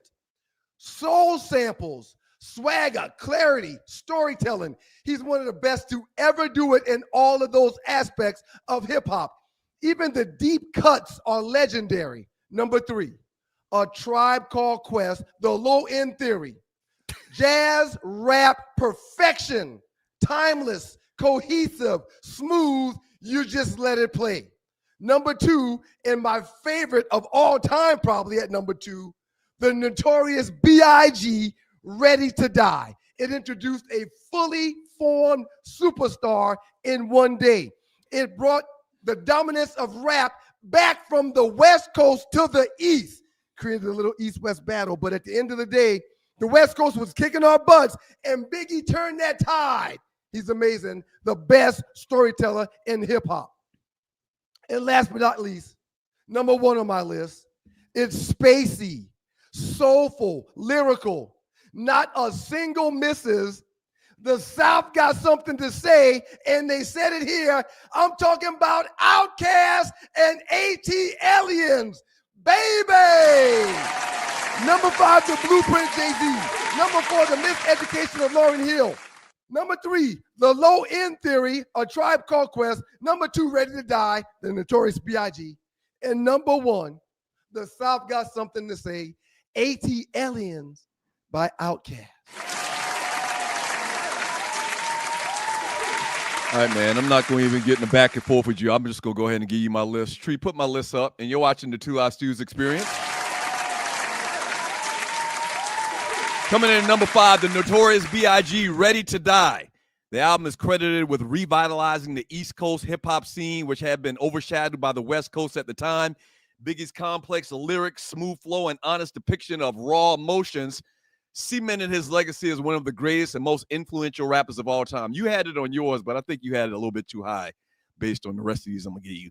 Coming in at number 4, Lauryn Hill, The Miseducation of Lauryn Hill. Who was it? Rolling Stone magazine said it's the greatest album of all time. I'm not going to get back into a bunch of details because you gave the details a little bit earlier. That's number 4. Coming in at number 3, Stevie Wonder's Songs in the Key of Life.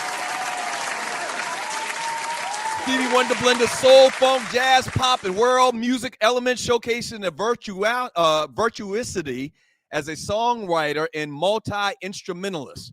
The album's ambitious scope and profound humanism have made it an enduring classic that continues to influenced generations of artists. So you got Sir Duke, I Wish, Another Star, Isn't She Lovely, all on that one album. Coming in at number 2, Michael Jackson's Thriller. The album revitalized the music industry during a sales slump and transformed Michael Jackson into an international pop culture icon. It won a record-breaking 8 Grammy Awards and featured 7 top 10 singles. And number 1, Marvin Gaye, What's Going On? I can hear our old man playing it on a Saturday morning right now at the house. Marvin It Gaye became a landmark recording in popular music history, proving that commercially successful music could also be a powerful vehicle for social commentary and protest. What's going on? What's going on? Number 5, Biggie. Number 4, Lauren. Number 3, Stevie Wonder. Number 2, MJ. And number 1, What's Going On? Marvin Gaye. All right. I'm not going to be begrudging about your list because I like it, but I do have a question if you don't mind me asking you. We're going to put the list up in the 2 Live Stews Facebook chat group, a poll, so you'll be able to vote for whichever list you like best. The poll ends Wednesday at 6 p.m. Eastern time, so make sure you cast your vote. Doug's list is a hit for us at the age of colonoscopies. I have a question for you about the Marvin Gaye play. and again, I said no matter what happened today when we did these lists, I was not going to be begrudging. There was way too much music for us to only pull out 5. You could have gone old school. You could have gone new school. You could have done a mixture of both. You could have gone single. There was way too many. I stayed up. I couldn't sleep all night. But my question is simple. Name me 2 songs off Marvin Gaye's album. Inner City Blues, What's Going On? Okay. All right. Well done. All right. Okay. Sir. Yeah. Whatever, man. I think it'd be good if you just go ahead and just lay down and say, "Nah, I'm good." You win. Yep.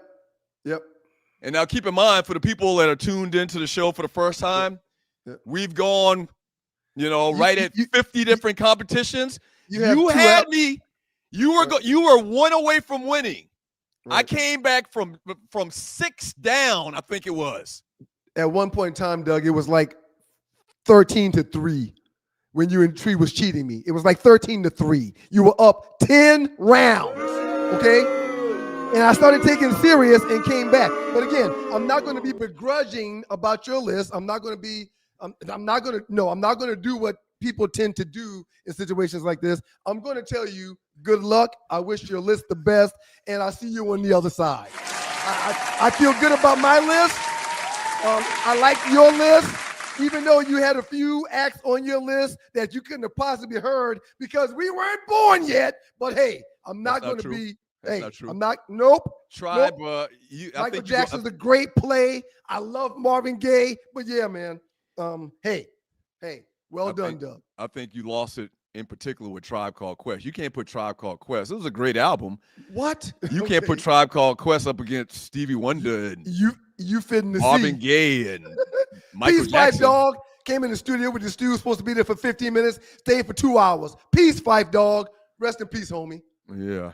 So there it is. We'll post it in 2 Live Stews Facebook chat group and make your votes, cast your votes by 6 p.m. Wednesday, and we'll give you the results on this monumental first run out at the top 5. I'm going to do and say something that I didn't expect myself to do.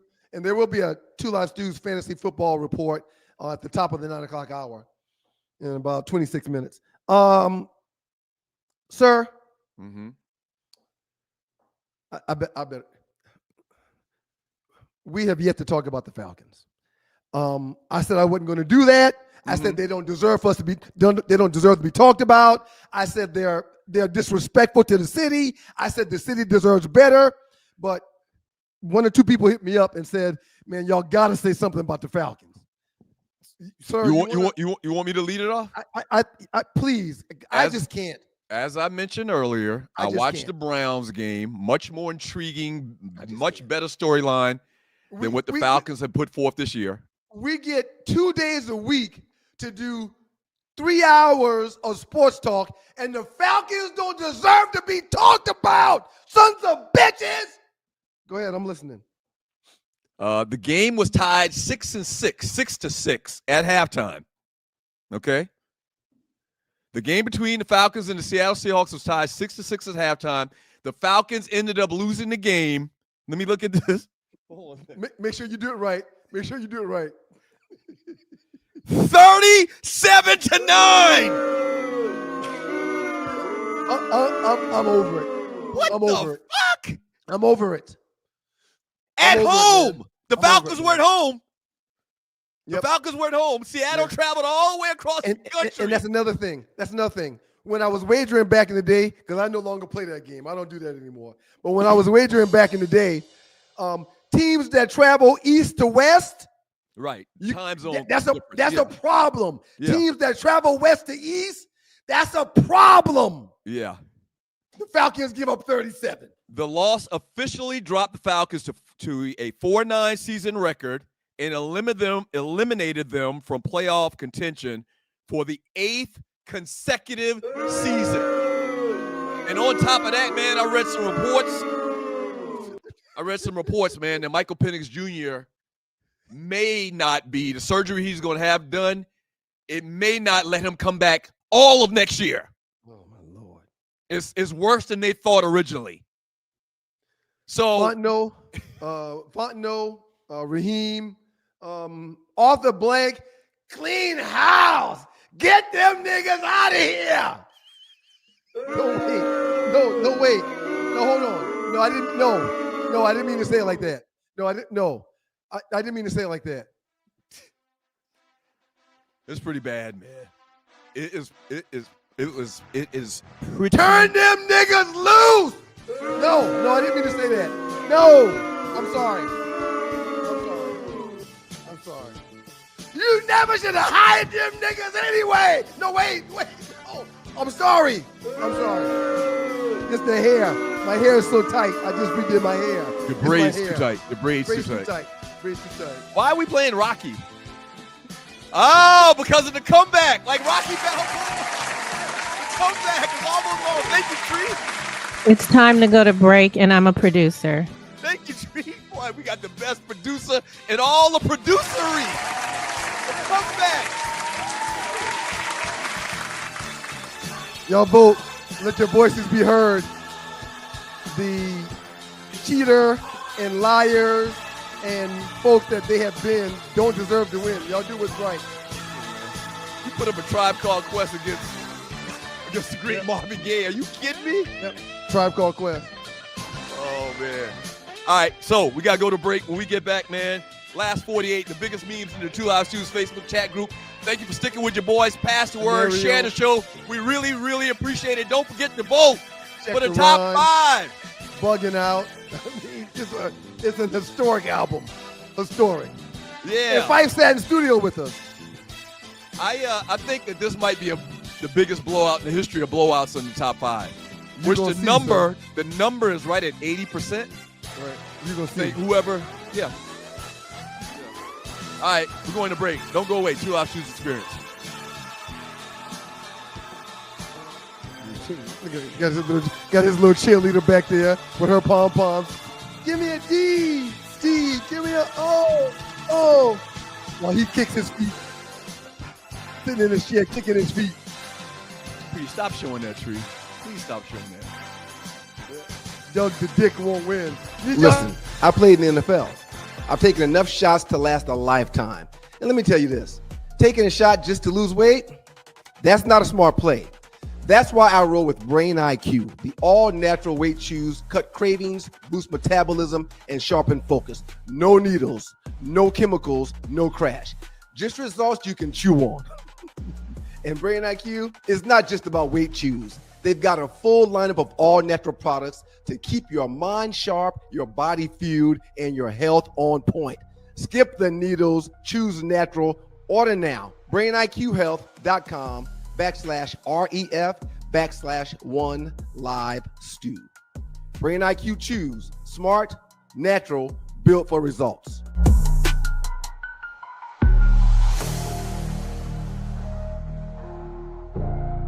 boys, the 2 Live Stews, Doug Storm, Ryan Stewart, the makeup of those stews, and this is your 2 Live Stews experience. Was that song on your list or something? Was that part of your top 5?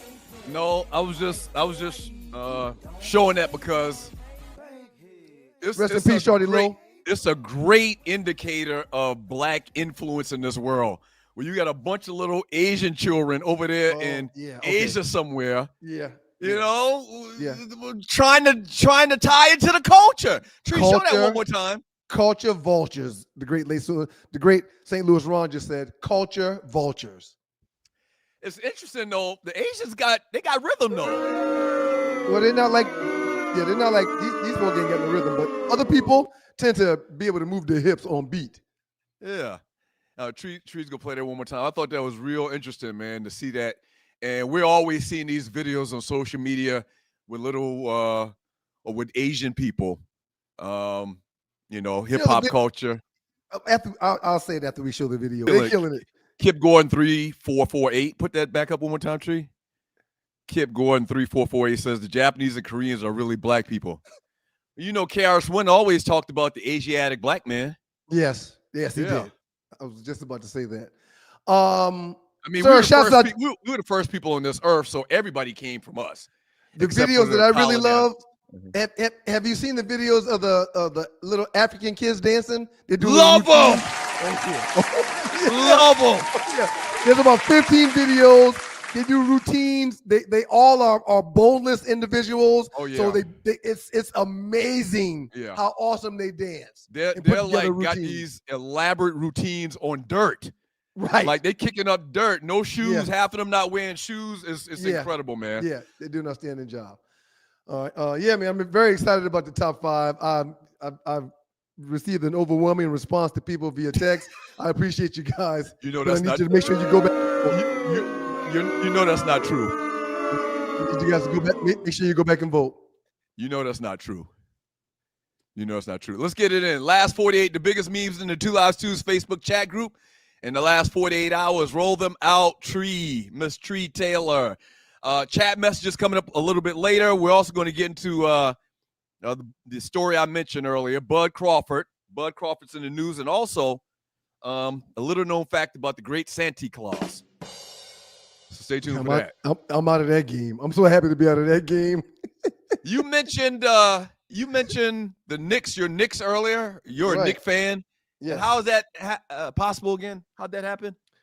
The New York Knicks have their training camp in Charleston, South Carolina. Mm-hmm. Or they used to. You think they still do it? I think they still do it. College of Charleston. Okay. And back when we grew up, there was not a basketball team in the state of South Carolina or even in Charlotte at the time. Uh-huh. So I attached myself to the New York Knicks because I used to go down there with a friend. Dad took me once. Uncle Donnie took me once.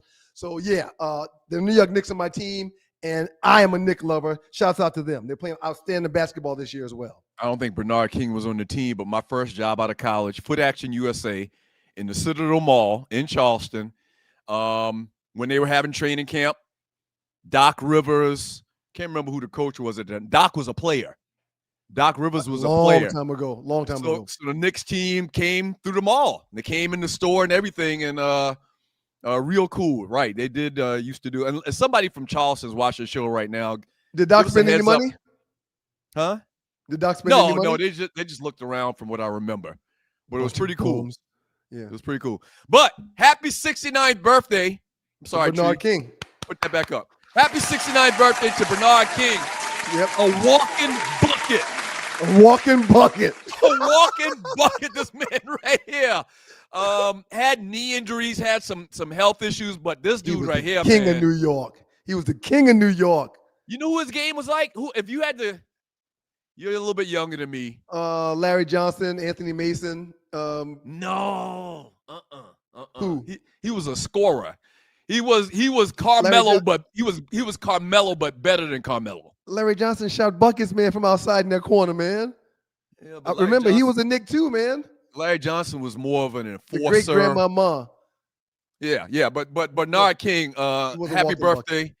Happy birthday. He's originally from New York, and when I tell you that this dude could play. This dude could play. He could absolutely play. He could play. Happy birthday to Bernard King. All right, next one, Tree. Okay, it's still back there, right? All right, so this is from the chat group as well. Somebody's got to go. So one person got to go. I was blown away that LeBron was not on this list. I was blown away. Go ahead, man. I'm listening. Well, what do you think? Why you think they didn't put LeBron on this list? Well, no, I was thinking the reason why you would want to post this is so you could take LeBron off the list. But again, to my surprise, LeBron wasn't on this list. But when I saw it, the first thing I said is LeBron's on there. Doug's going to pick LeBron. To people just listening on WGPR in Detroit, go back and watch the live show on YouTube or on Facebook. One got to go: Jordan, Kobe, Dwayne Wade, Harden, Tracy McGrady, or Vince Carter. Which one got to go? This is very easy to me. Can you go first? Well, I mean, Vince Carter, man. Yeah. Half man, half amazing, gotta go. Yeah. For people that say Harden, y'all are wrong. Harden, Doug just mentioned Bernard King, a walking bucket. Yeah. Harden is a walking bucket, just not during the postseason when his team needs it most. But other than that, Harden is a walking bucket. Right, and I don't remember Vince Carter winning any championships. No. He's played forever. I think he played more games than anybody else in NBA history, but I don't think that he won any rings. He won a slam dunk contest. Tracy McGrady don't have no rings either. But Tracy McGrady had inside game, outside game, played with his back to the basket, hands of the ball. Yeah, and Vince could do all that stuff too, man. But he just It definitely comes down to the last three in this meme: Vince Carter, McGrady, or Harden. Simply put, because the first three got rings galore. Rel Scott said Harden got 75% of the votes on his post. Okay, Rel. Man, for 3 years, Harden was unstoppable. Yes, man.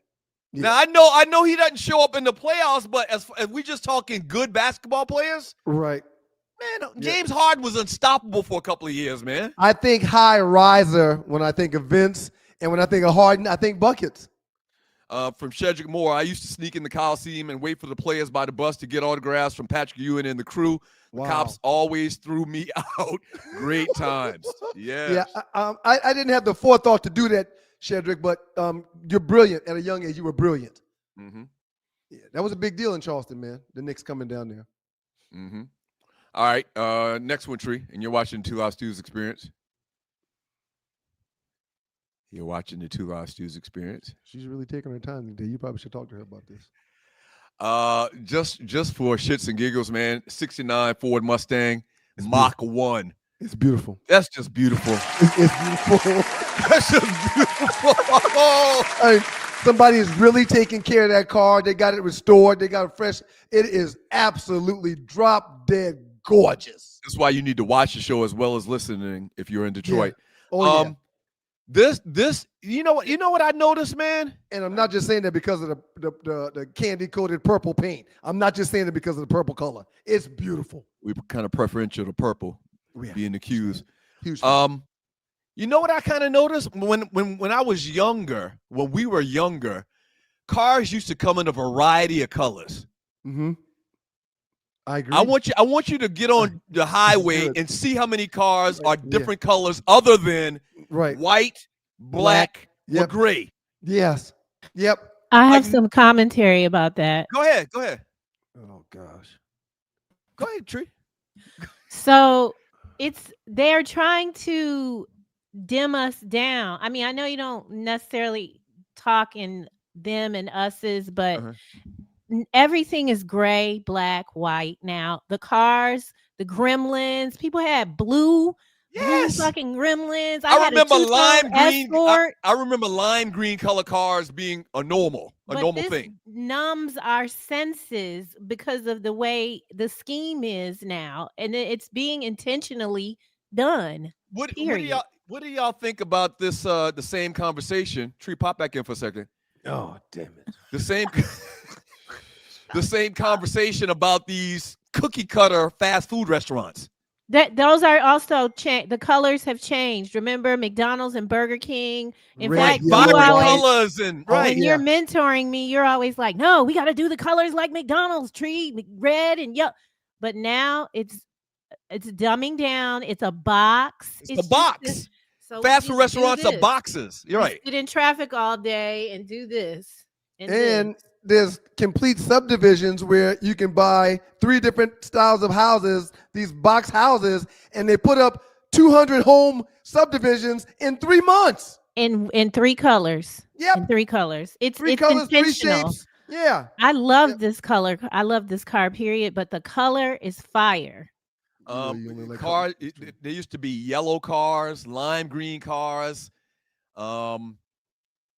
A lot more. Well, there's red. The appliances. What color was the refrigerator in your house? Green, lime green, or not yellow? Not lime green, but olive green. They're doing this. Olive green, right? Yeah. Now there's silver, white, or black. Silver, white, black, or red, and maybe throw in gray. Well, not that many gray cars, but black. I was talking about refrigerators. Oh, okay, gotcha. Silver, black, or white right now. Oh, right. Absolutely. That's it. All right, Tree, next one. And you're watching the 2 Live Stews Experience. Maybe she can do it. Thank you for joining your boys. This time. Oh, my Lord. This hurt my heart this morning. Well, when we talked about this morning, I said, wait a minute. Are y'all telling me that Little Kim is Little Kim in all 4 of those pictures on the left? And Doug and Tree were like, yes. I was like, oh, my Lord. I had no idea it was that drastic. That's Lil' Kim on the right. She should have stopped. She should have stopped at the bottom right one on the picture on the left, on the meme on the left. I think they're all sexy. I mean, all of them she fine. All of them she look way better than she does on this thing over here on the right. Right. But the bottom right on the one with the 4 pictures, she should have stopped right there. Kept on going. And they say once you start doing that kind of stuff to yourself, you can't stop. It's like addictive. It's right. It's addictive. Right. Man, you she's fine. There's frog hairs on the one on the bottom right. Was it Rolling Out, or was it, what magazine was it where she had the pose where she was squatting with the mic? That was on her first album cover. Oh my goodness. That was her first album cover. She should have stopped there. She had a what do they call it? A fatty. Yeah, she should stop at the one on the bottom right. Had a moose hoof down there. Yeah. I don't think I was supposed to say that. All right, are we on the last one? Because I can't wait for this last one. And you're watching the 2 Live Stews Experience.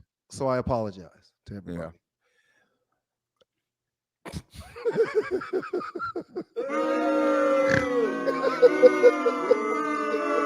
I can't help. Every time I see this, I can't help but laugh. This nigga looks like Count Chocula.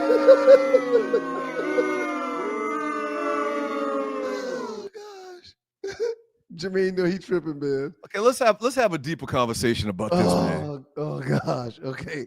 All right. So maybe peace, that year 92. Peace, Tap. I see you, dog. Go ahead, man. I'm listening. What up, Tap? No, serious. I'm serious. Man. I'm gonna try to get serious for a second, man.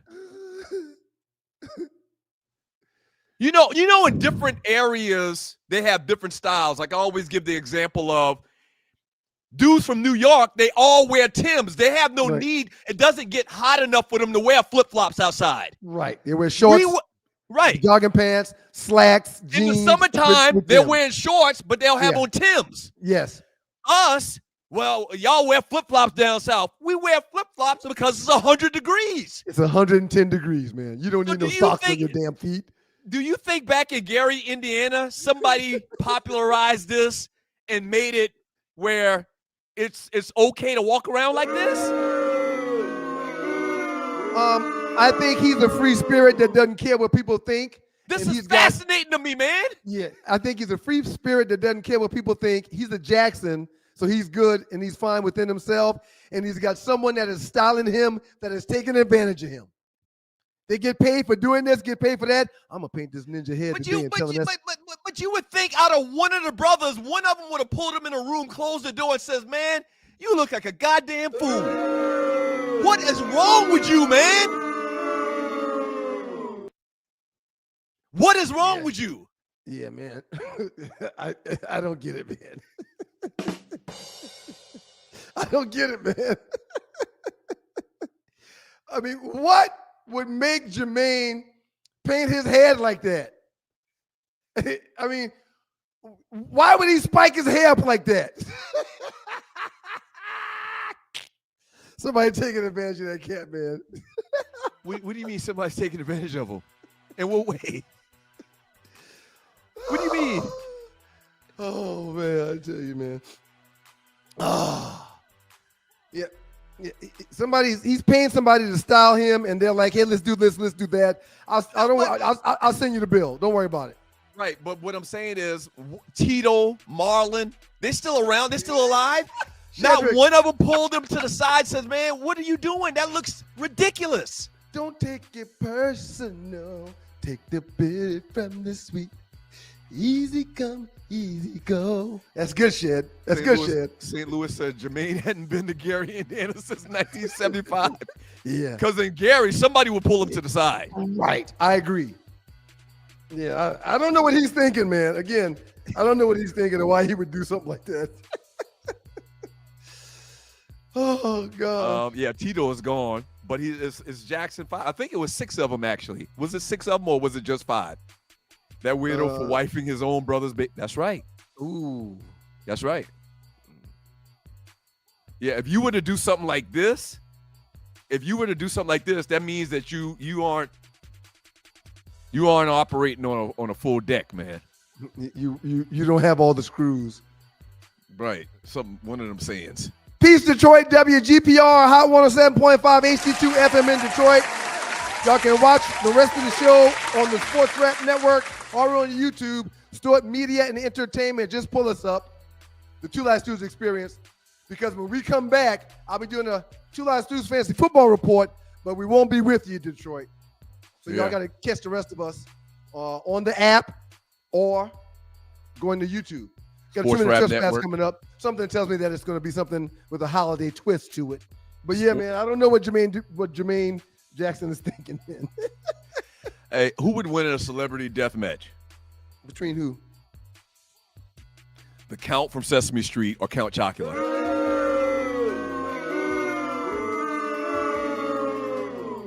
I don't think Count Chocula. Tree said the Count's black. He would definitely win. The Count from Sesame Street is green or some shit like that. Yeah. He's not even Count Chocula, man. He's not. He was somewhat scary when I was growing up, man. So it was Count Chocula, Frankenberry, and Booberry. Booberry was like there was strawberry. There was strawberry too. What they call the strawberry one? Frankenberry. Frankenberry. Yeah. We appreciate y'all, Detroit. WGPR Hot 107.5. Thanks to everybody in the chat, man, for the commentary. For Frankenberry, Blueberry, Count Chocula. Super chatters. We'll begin to the chat here shortly, and we'll start with y'all. There's a brother man in the building. I mean, I think I'm thinking about flying to Detroit just to see brother man. I really am. I mean, just to say hello, just to shake his hand, just to let him know that we love him dearly. We actually got to go up there pretty soon, so that's a good idea. What a brilliant idea. Yeah, that's a great idea, man. Yep. But yeah, man, Frankenberry, Blueberry, Count Chocula. Y'all keep it locked to your boys, man. Two Live Stews. We'll get to the last 40. We'll finish the last 48. No, we'll finish the last 48. Up next, we'll read chat. And we'll do Two Live Stews Fantasy Football Report. Some things are just unexplainable, man. It can't. If Catherine was still around, Catherine would definitely sit him down. And yes. I know Joe probably pull off his belt. Joe got to be ashamed.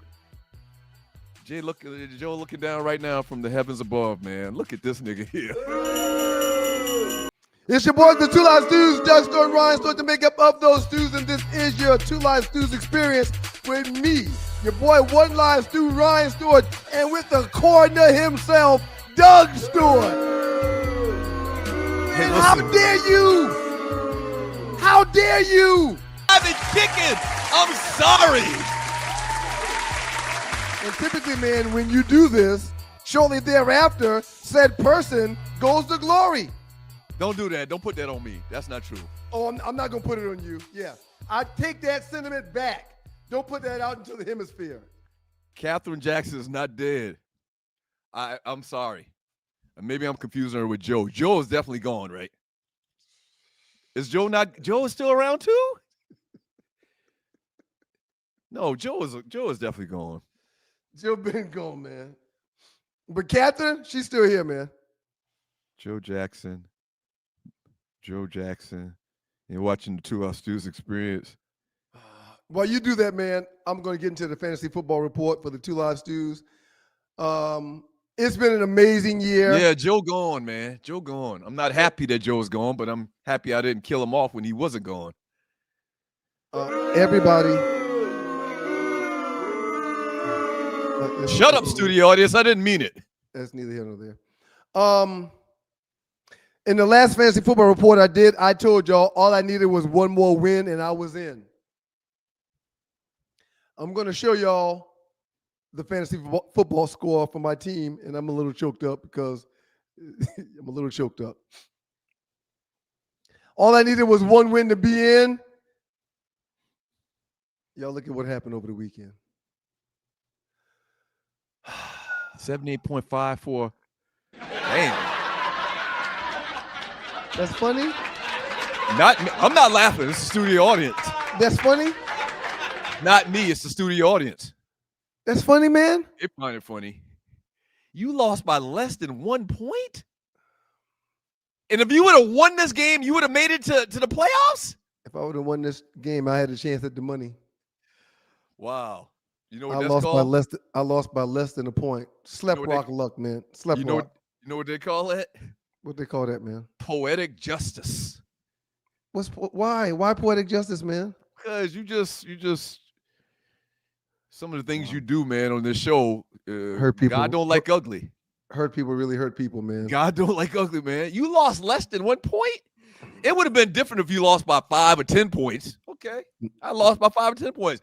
But to lose to less than 1 point, that's a statement being made by the one up above.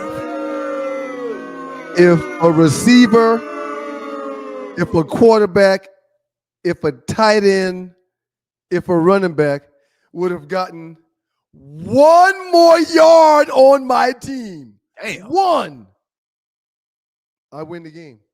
Wow. And now I'm in the dust with the rest of these suckers that shouldn't be playing fantasy sports. You get them next year, champ.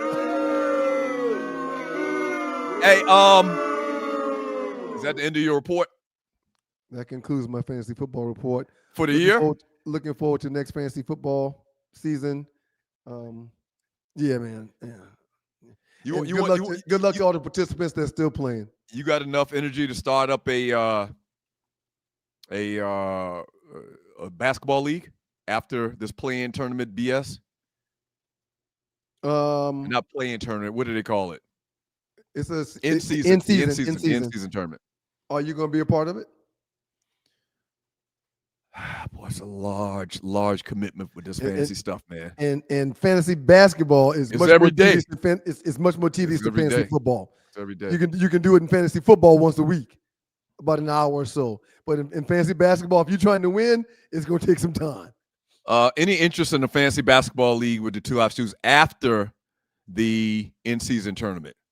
You can start a league. That'd be a good time to start the league. You got a little understanding of the players, the teams, and where they're at, and yada, yada, yada, all of that.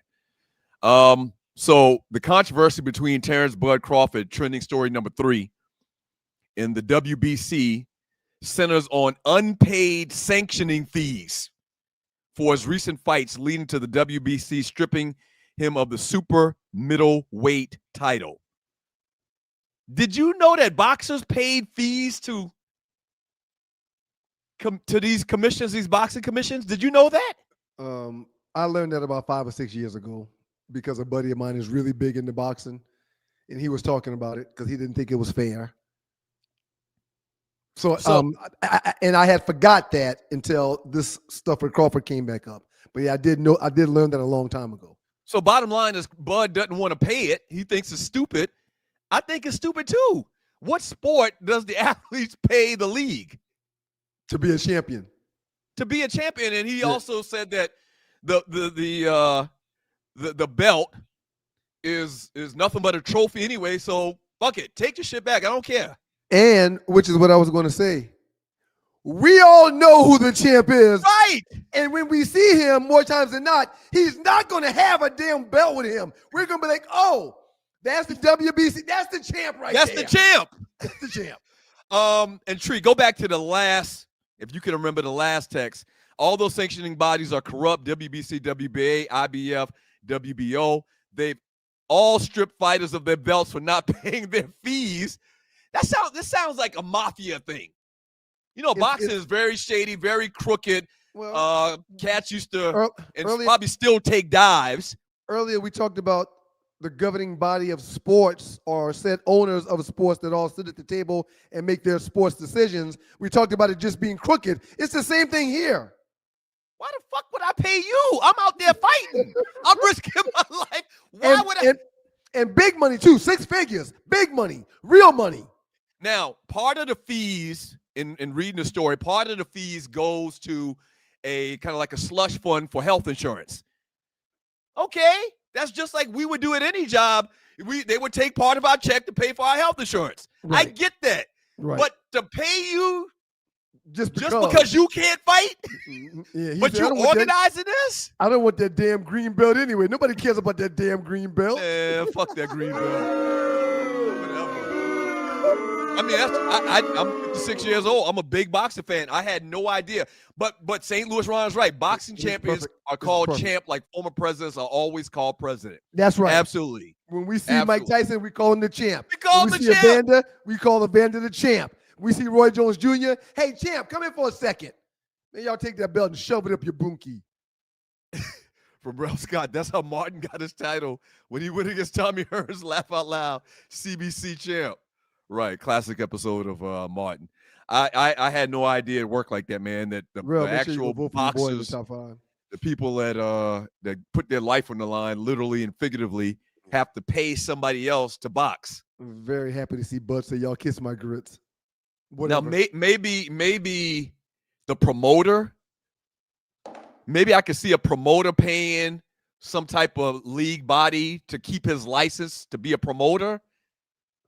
But in no way can I see why. And evidently this has been done forever. This isn't like these boxing things. Right. This paying a fee, a commission to these boxing commissions has always been the case. Very, very dirty. Triple Platinum Bet, my boxing died when Douglas beat Tyson. I still can't believe it. I still can't believe that either. And boxing was still around after that because Mike Tyson was still around. And the heavyweight division had several heavyweights we wanted to see fight. But now, you really can't name any heavyweights that you know and follow these days. Okay. Bantamweight, super bantamweight, 115 pound, 134 pound, you know. Last story number 4, trending story number 4. We're going to give you a theme of Christmas for these next couple of weeks before we get to Christmas. Sir, did you know that Coca-Cola created the modern Santa Claus? This is true. Do tell. Before the 1930s, Santa's look varied widely, but Haddon Suttonblom's cheerful, plump, red-suited Santa for Coca-Cola's ads cemented the iconic image we know today. Before Coca-Cola came up with this fat white man, many forms of Santa ruled the day, from a tall, skinny, even scary elf-like figure to a bishop in green or brown robes, sometimes with fur, but Coca-Cola's illustrated Haddon Suttonblom standardized the jolly red-suited, rosy-cheeked, wild-bearded, white man Santa Claus. Damn. I threw in the white man part at the end. But the white man was added to you. Added that. So let me ask you this question. This is another reason why. This is another reason why Atlanta's the best, like Wu-Tang. a black Santa are plentiful in Metro Atlanta. Are there any black Santas in business down in Columbus where you're at? I have not seen a colored Santa in Columbus. Don't say colored. I don't like colored. All right. Do you think that there's any black Santa Clauses getting jobs to give out, to tell kids they're going to, grant their wishes in Moco? I don't know about pigmented Santas in Moco. How about Charleston? How about? Well, I guarantee there's black Santas in Charleston. I guarantee it. I guarantee. I've never seen one. You're thinking about a small area of Charleston. You talk about back in the green. You talk about Rumney Street. You talk about downtown. Completely green, you mean? Will you see any black Santa Clauses in any of the malls in Charleston? No. That's my point. No. Atlanta is plentiful of black Santa Clauses. And that was one of the greatest things that I realized when I moved here, man, 30 years ago. And for the record, if they don't have a black Santa in black establishments in Atlanta, then they have a Kente Claus in said establishment in Atlanta. Right.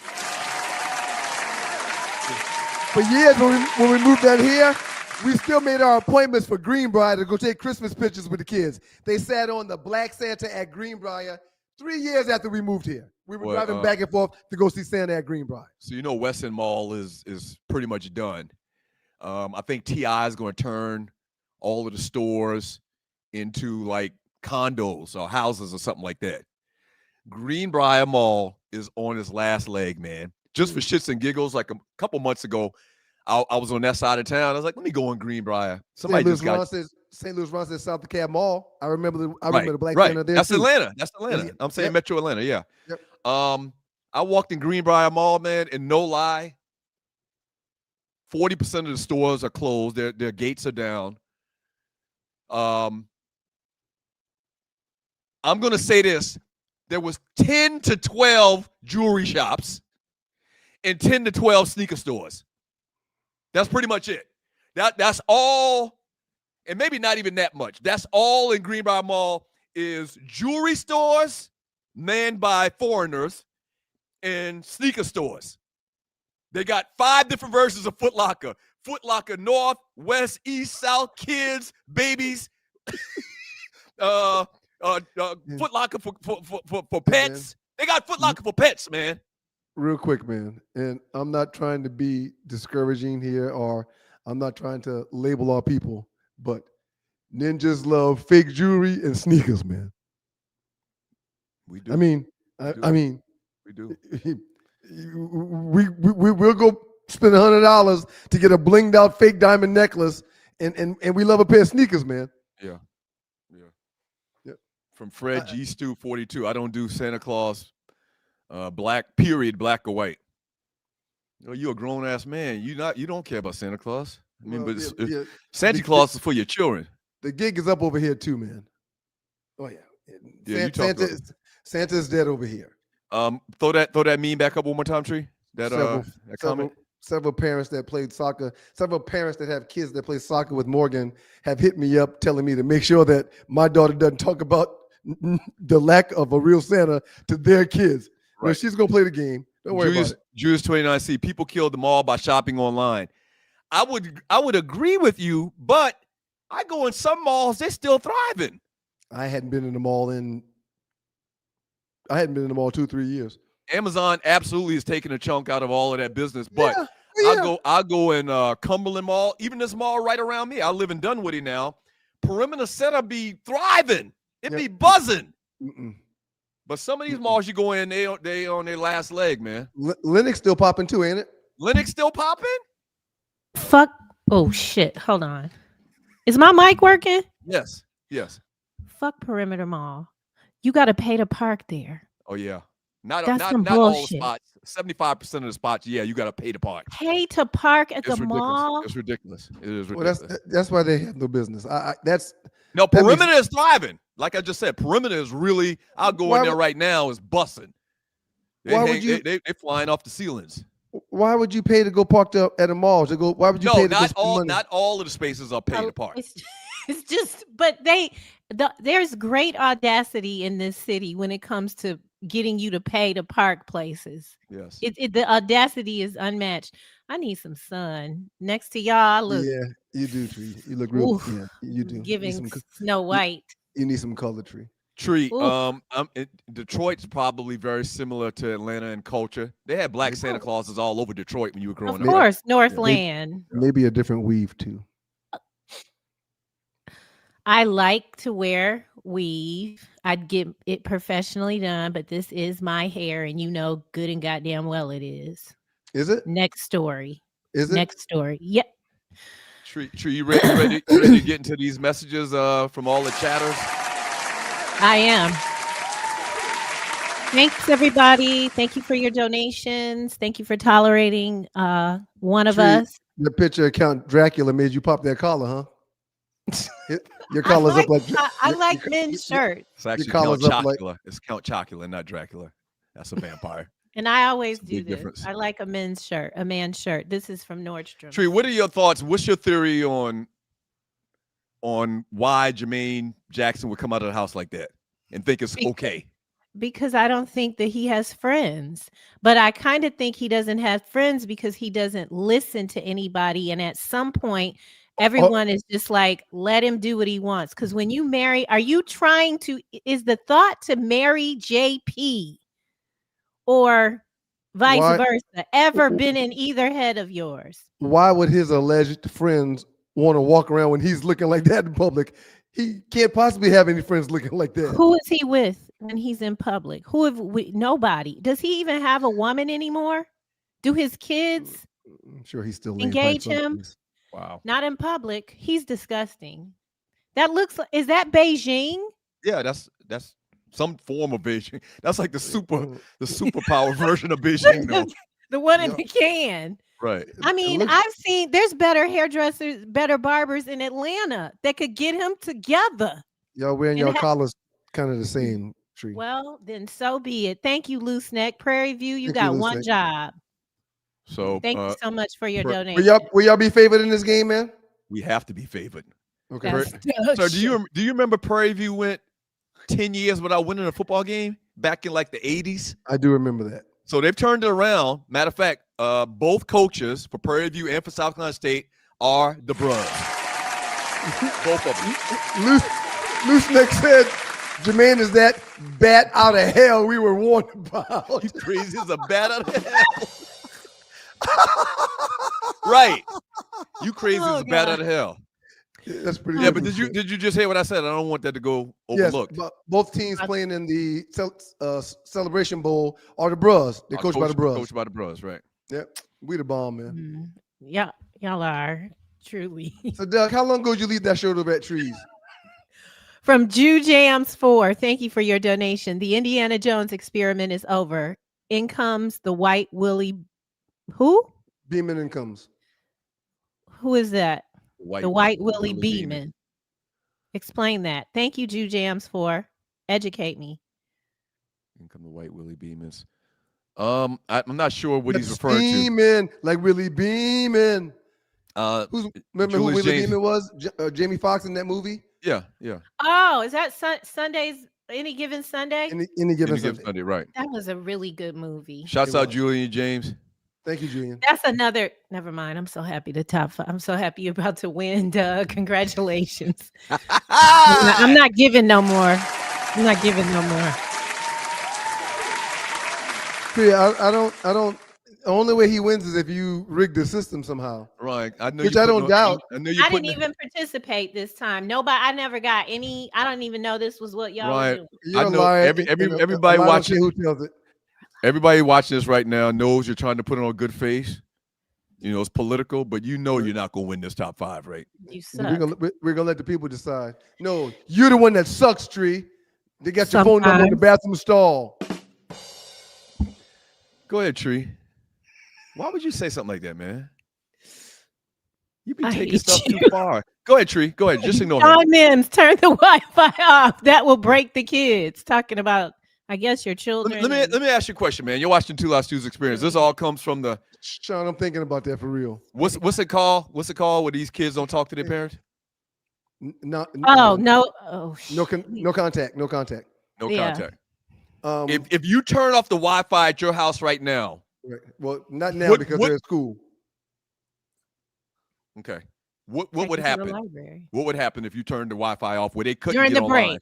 I During the do it. break. I do it from time to time, And what happens? within 2 to 3 seconds tops, you hear, "Hey, Dad, the Wi-Fi's out." No, but My no, kids you used to tell if you wear were to me tell out. them I'm turning this off, I need y'all to read books. I need y'all to go outside and play. I'm turning this off forever. Do you think that they would be able to cope with that, or would they like freak out? The education system would they has ad- made would that they ad- not possible. Would they adapt, or would they freak out, lose their mind, go off like on a binge, like a drinking binge? I take their phones from them when we get in cars. No, I'm saying And- all the time. I'm But- not but- saying but- part of the time. Go ahead. Go ahead. But you can't function all the time, Doug. My point is, I take their phones from them when we're in cars. There's always 2 or 3 minutes after doing that where they have an attitude clearly, but right around the 5-minute mark, someone will say something, and then the car will break out in full conversation for the rest of the ride. So I think they would be very upset at first, but after a few minutes, they would eventually realize, okay, well, they think I'm crazy anyway. So after a few minutes, they'll be like, okay, well, that ninja done cut the Wi-Fi off. We might as well just do something else. Well, they're pretty, especially the one who didn't talk about the water. He's analytical, so he would probably lead them and come together to some other resolution that would fill them up. But Doug, no one can live without Wi-Fi anymore. They set it up so we can't.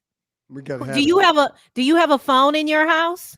A landline? No. Does anyone in this group? No. Yeah, but technically, them kids don't need a phone. Technically. I'm saying, yes, Well, they do. Cyrus, They Blue stay Dog. home by themselves. What if someone comes to the house? This isn't possible anymore. We cannot live without Wi-Fi, and probably not the phone. How do the Amish do it? They do it all day, every day. How do the nuns do it? The nuns are fine. The nuns be on TikTok. From Osiris, thank you for your donation. In our community, the no contact issue hits different. Exactly.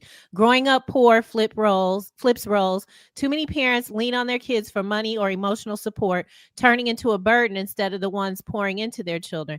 I don't know any adult Black folks that leaning on the children stuff was when I was smaller. I was about to say, I mentioned 6 or 7 people that's dealing with this, and it's not because of that. No. Yeah. No, thank you for your donation. Thank you, It Osiris. hit, I thought you were going to say it hits because as Black people, we kind of don't do that. Like, we don't not talk to our mom and dad. Yeah, you know, there's Like no this- contact thing. I bet you if they did some type of study, it's got something to do with COVID too, probably. In some type of way. Hey, man, we blame I blame everything on COVID. No, seriously. A lot of I these think it things. has to do with. Go ahead. Go ahead. I think for me, I think it has to do. I grew up in foster care. I was living on my own at 16, like paying rent, and I made a lot of promises about what was not gonna happen to my children, and I'm probably over. I'll take responsibility. I probably overdid it. They never gonna be at home by themselves. I went to live outside of the country. I'm hiring people. I'm calling them. I made sure that these people were set up. Even when I left here to go moving to California, I had $12,000 to my name. My mind was like, oh, Cameron, he got to have everything. We got to live well. So I did and so this mentality, maybe they don't know struggle. Right. You talking about golf carts and shit, and Right. that doesn't make us bad either. It's just They didn't know no a struggle. glitch, I guess. Because why would I want my child to be paying rent at 16?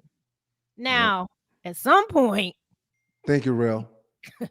thank you, Rel. Thank you, Rel. Appreciate you, Rel. Hey, appreciate Osiris for the donation, team. Thank you, Appreciate bro. it. Thank you, See you bro. Friday night in ATL at Josephine Lounge. Doug, I want to commend I'm gonna you. And introduce. let's I'm talk gonna about- introduce you to Osiris Friday night. He bought a table too, I think. Who? Osiris. Oh, okay. Yeah, Looking forward to it. Yeah. Doug, I want to commend you. I'm very surprised when you spoke about your gentle parenting with Miles, because I was surprised to hear you get your mom, ready for what you were about to tell her. Because I don't think you were that kind of father. Right. I think you was running them girls. No, and I think that I'm finding out later that's part of the reason I think that my middle daughter has been upset, revolting against me over the last couple of years. Because of what? Couple things, but I think I was too hard on them when they were kids. I kind of raised them like boys. I'm realizing after the fact. But guess what? After the fact, yeah. They are all self-sufficient and doing extremely well. That's true. That's absolutely true. But I'd rather have a relationship with my daughter and her not be mad at me than anything else. Exactly.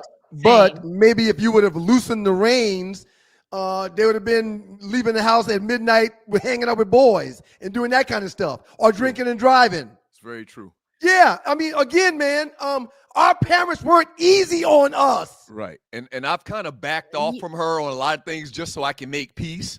Like a lot of things that I let go now. She's 30 years old. You should back off now. Right, and so it's hard. Very can't back off at 12. It's very complicated, man. These okay, kids are but just different. It's a win. I mean, I know for a fact the expectations we had of Kayla were way up more than, I don't know why. She just seemed like she could do everything.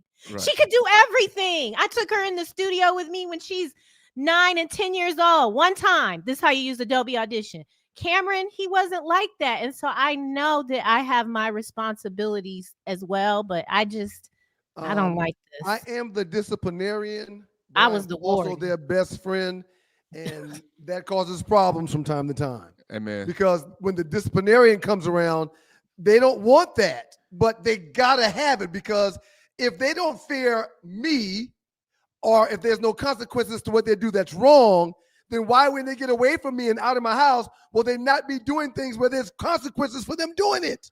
They have to understand that. It's really a thin line, man. Bottom line. Bottom line is the thin line. You can have all these 3 children in your house, and they all have a different parent. You and JP, they got different versions of you up in their head. Frederick Anderson, thank you for your donation. I always try to support our brothers, but anytime Raheem Morris try to hit her flowery branch, he needs to be arrested for impersonating an NFL coach. Falcons are horrible. Hey, thank you for the donation, Frederick. It's bad. It's real bad, man. It's bad, man. It's real bad. From Griff. Hey, Griff, what's happening, fam? Paying my dues and making a donation for new drumsticks for little brother Miles. As a drummer, percussionist myself, I understand the passion. Wow. Thank you, Griff. I sent Tree the video, but she's not going to play it. It's okay. It takes a second. It takes a second to get stuff uploaded, man. What I meant to do was send it to you, Doug, and ask you to send it, but I forgot to do that. Go ahead, Tree. We won't get to it. From Osiris, thank you, bro. I heard someone say there's a whole new level of broke out here, and you can see it in the hate for Shedeur. They've been doing this to his daddy. Right. They have been doing this since his daddy. Well, you may have missed the show that I talked about how it's historical. It's historical and cultural that colonizers don't like to see us happy and smile. The crabs in the barrel thing. Right, I've been telling everybody about that. We've been joking about that forever, but there's actual historical truth to it. They did not like to see the slaves smile or be happy. And so Dion is the most smilingest, happiest ninja you've ever seen in your life. For good reason. Talking, they really hate him. Mm-hmm. Well, that's why when we're out somewhere, they're like, they want to know what are you doing here? I hate that. How did you get here? What are you here for? They don't understand it, but the programming has told them we don't go nowhere. We shouldn't have fun. We damn sure ain't got no money. We shouldn't have no Mercedes Benzes. We shouldn't have no BMWs. Quick we story. should not have a house like that. Yeah. Quick story. Me and Morgan got a little loud in the room. The boys were here because it was Miles' birthday. Me and Morgan got a little loud in the hotel room, and they sent security up there. Crazy. You mentioned that earlier. You did talk about that. And security knocks on the door and goes, housekeeping. And I go to the door and I'm like, we don't need no housekeeping. Thank you. And they go, well, we were sent up here because there was a report of noise. Can I come in? I said, no, the hell you can't come in. Can I ask why I can't come in? Because this ain't your damn room. Right. Well, we were sent up here because someone reported a disturbance. I reply, well, call them and find out what their disturbance is. We good in here. Oh, you should have turned your phone on. I'll come back with security. Audio. You do that, I'm gonna tell security the same damn thing. They just think they can do and talk to us however they want. Hey, man. Real got it right. How did y'all get off the plane? They don't know. You mess around with folks like that, man. They'll call children's services on your ass. Well, listen, knowing that there's nothing really going on, but just because they can, out of spite, they'll do that type of shit. I told Morgan, because it was early in the morning, I told Morgan, I said, baby, pack up, because I think these people are probably going to come back and cause a problem. So pack up. So if they do, we can just leave. But if there would have been that kind of situation, they would have got dealt with. Yeah. We ain't doing nothing. How you gonna do this is the same man that left the barbershop, waited for the man to call the police. Right. Yeah, man, don't try me. Don't try me. Especially when it comes to my kids. Don't try me. From Loose Next Guy, thank you for your donation. Why the hell am I gonna invite you in here? How many times have you seen that scenario and somebody come out there and get shot? Right. I was strapped. No, I was strapped. So you think you can have a shootout with the police and win? Hey man, oh listen, my God! Please don't mess with me and mine. We ain't doing nothing to y'all. Y'all mind your business. I hear you, but now you're not talking rationally. Right. They send the police out there. They're gonna shoot you and kill you, and then they're gonna say you caused it. Let's stop. Let's stop this. From Loose Neck. I'm ready. If they want to come do something with me, I'm ready. That's enough. Don't your words. Your word is your wand. My words is I'm ready if you want to come do something to me. Go ahead, especially behind my kids. Y'all better go ahead. From Loose Neck. Arlie Michelle's commercial reminds me of Randolph and Lewis on the beach and trading places after sending the Dukes to the poorhouse. Well, hello. That one. Yeah, I know what you're talking about. It was the Dukes. It was the Dukes. Yeah, great movie. Thank you, Loose Neck. Another one from Loose Neck. He said he don't need his woman in Victoria's Secret. Give me a woman in a robe or that oversized family reunion T-shirt. Well, the Victoria's Secret does spice things up a little bit. We like to do that sometimes. Yeah. All the time. A drawer full of that stuff over here that just sits in the drawer. I'm sorry. I have no man, and it's nice to do that and walk around like that. Doug Ryan, your thoughts on Penn State's new coach? I like the Iowa State coach. I think he's very good, and unfortunately, he was their 7th or 8th applicant. Okay, so they can't stick their chest out with the hire, but I think it's a damn good hire. You can win at Iowa State. You can win at places like Penn State. I'm not familiar with the guy at all. I don't watch any Iowa State football. I don't watch any football like that. No PWI football. No, I watch a ton of PWI football, but it's usually the big boys, right? Or South Carolina or Clemson. His name is Campbell. I believe his name is Coach Campbell. Yes, Matt Campbell. Matt Campbell's his name. Very good coach. I think he'll have success there. However, they just fired a coach that had great success, like 6 or 7, 10-win seasons. So, I mean, be careful, Coach Campbell. From Loose Neck, he said Doug pulled a blind with his list like spades and didn't get set. So you don't like Doug's list? No. He's saying he likes my list, I think. Oh. Doug pulled a blind with his list. I just don't know why you always show your ON-ness. Yeah.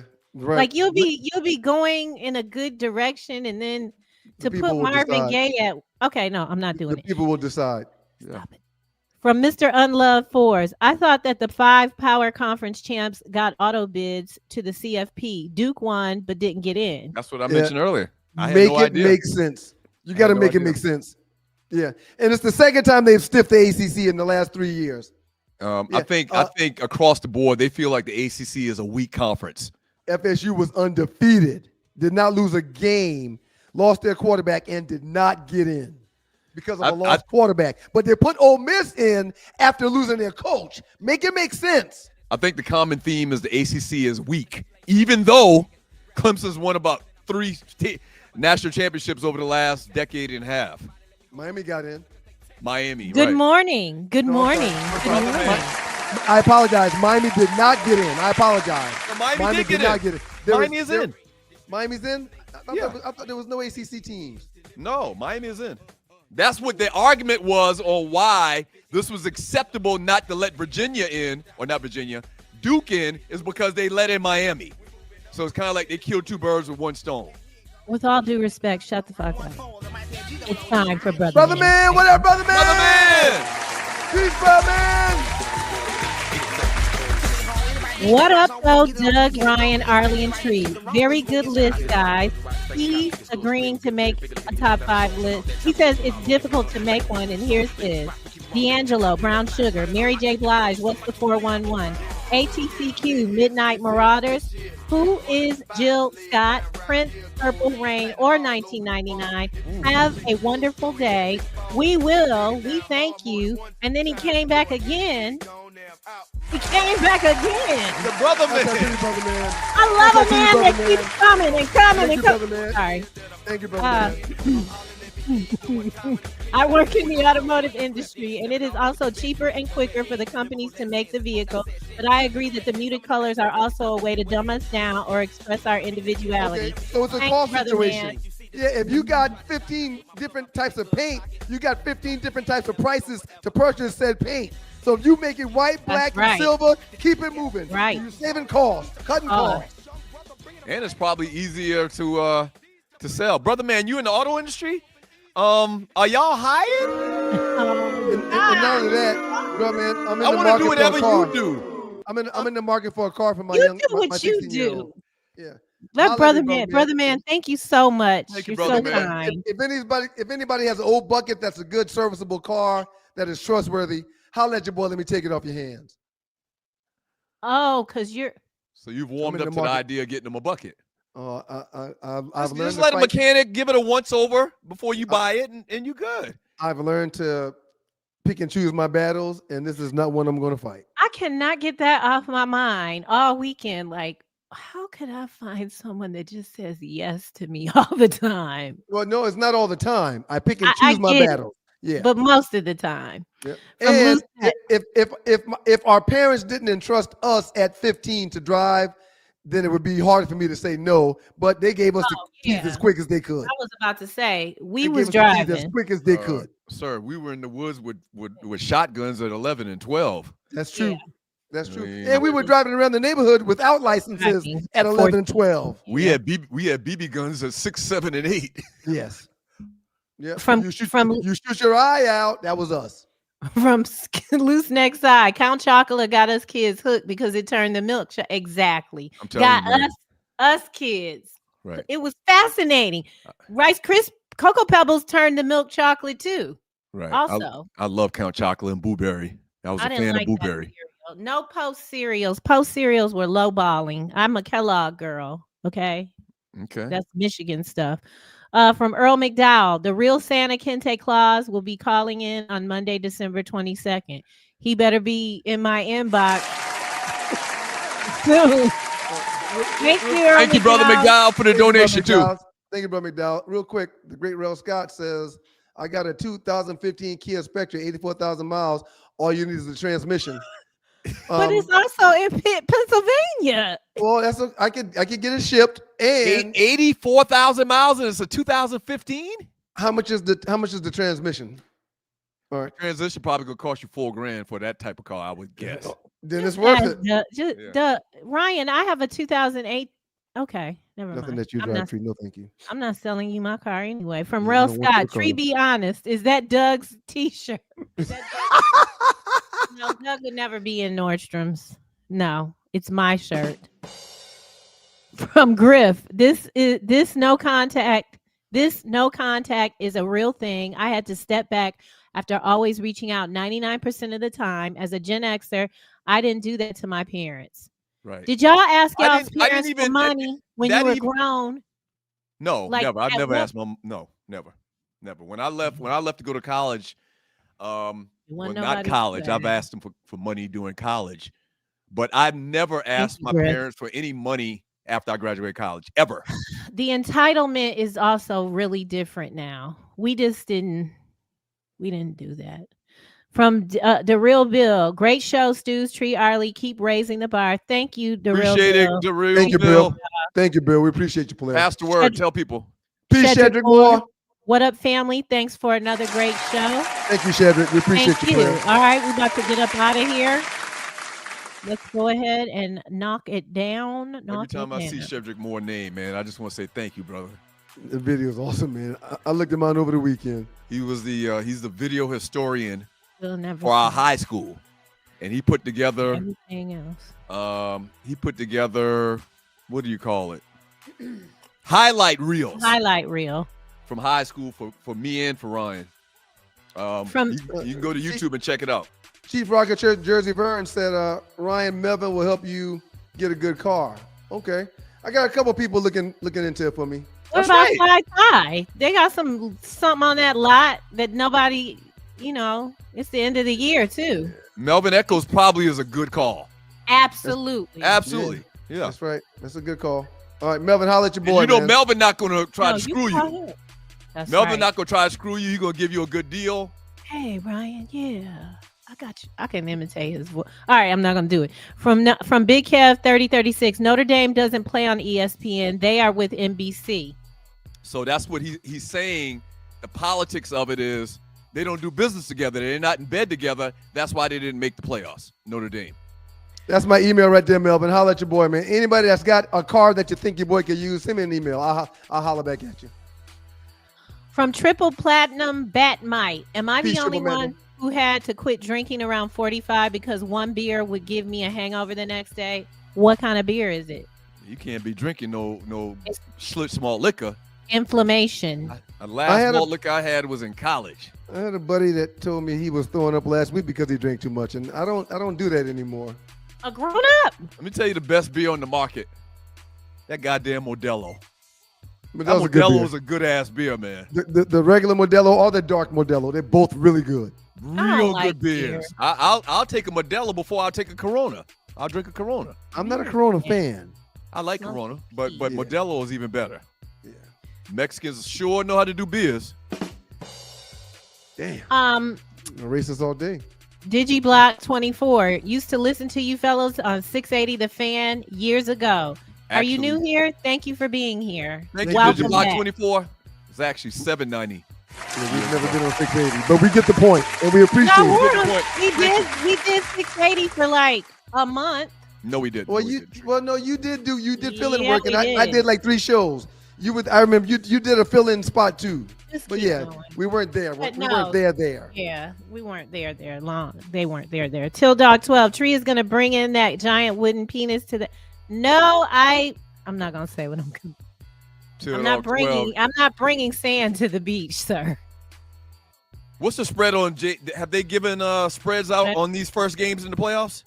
Give me a second. I'll look Let me right see now. who JMU is playing.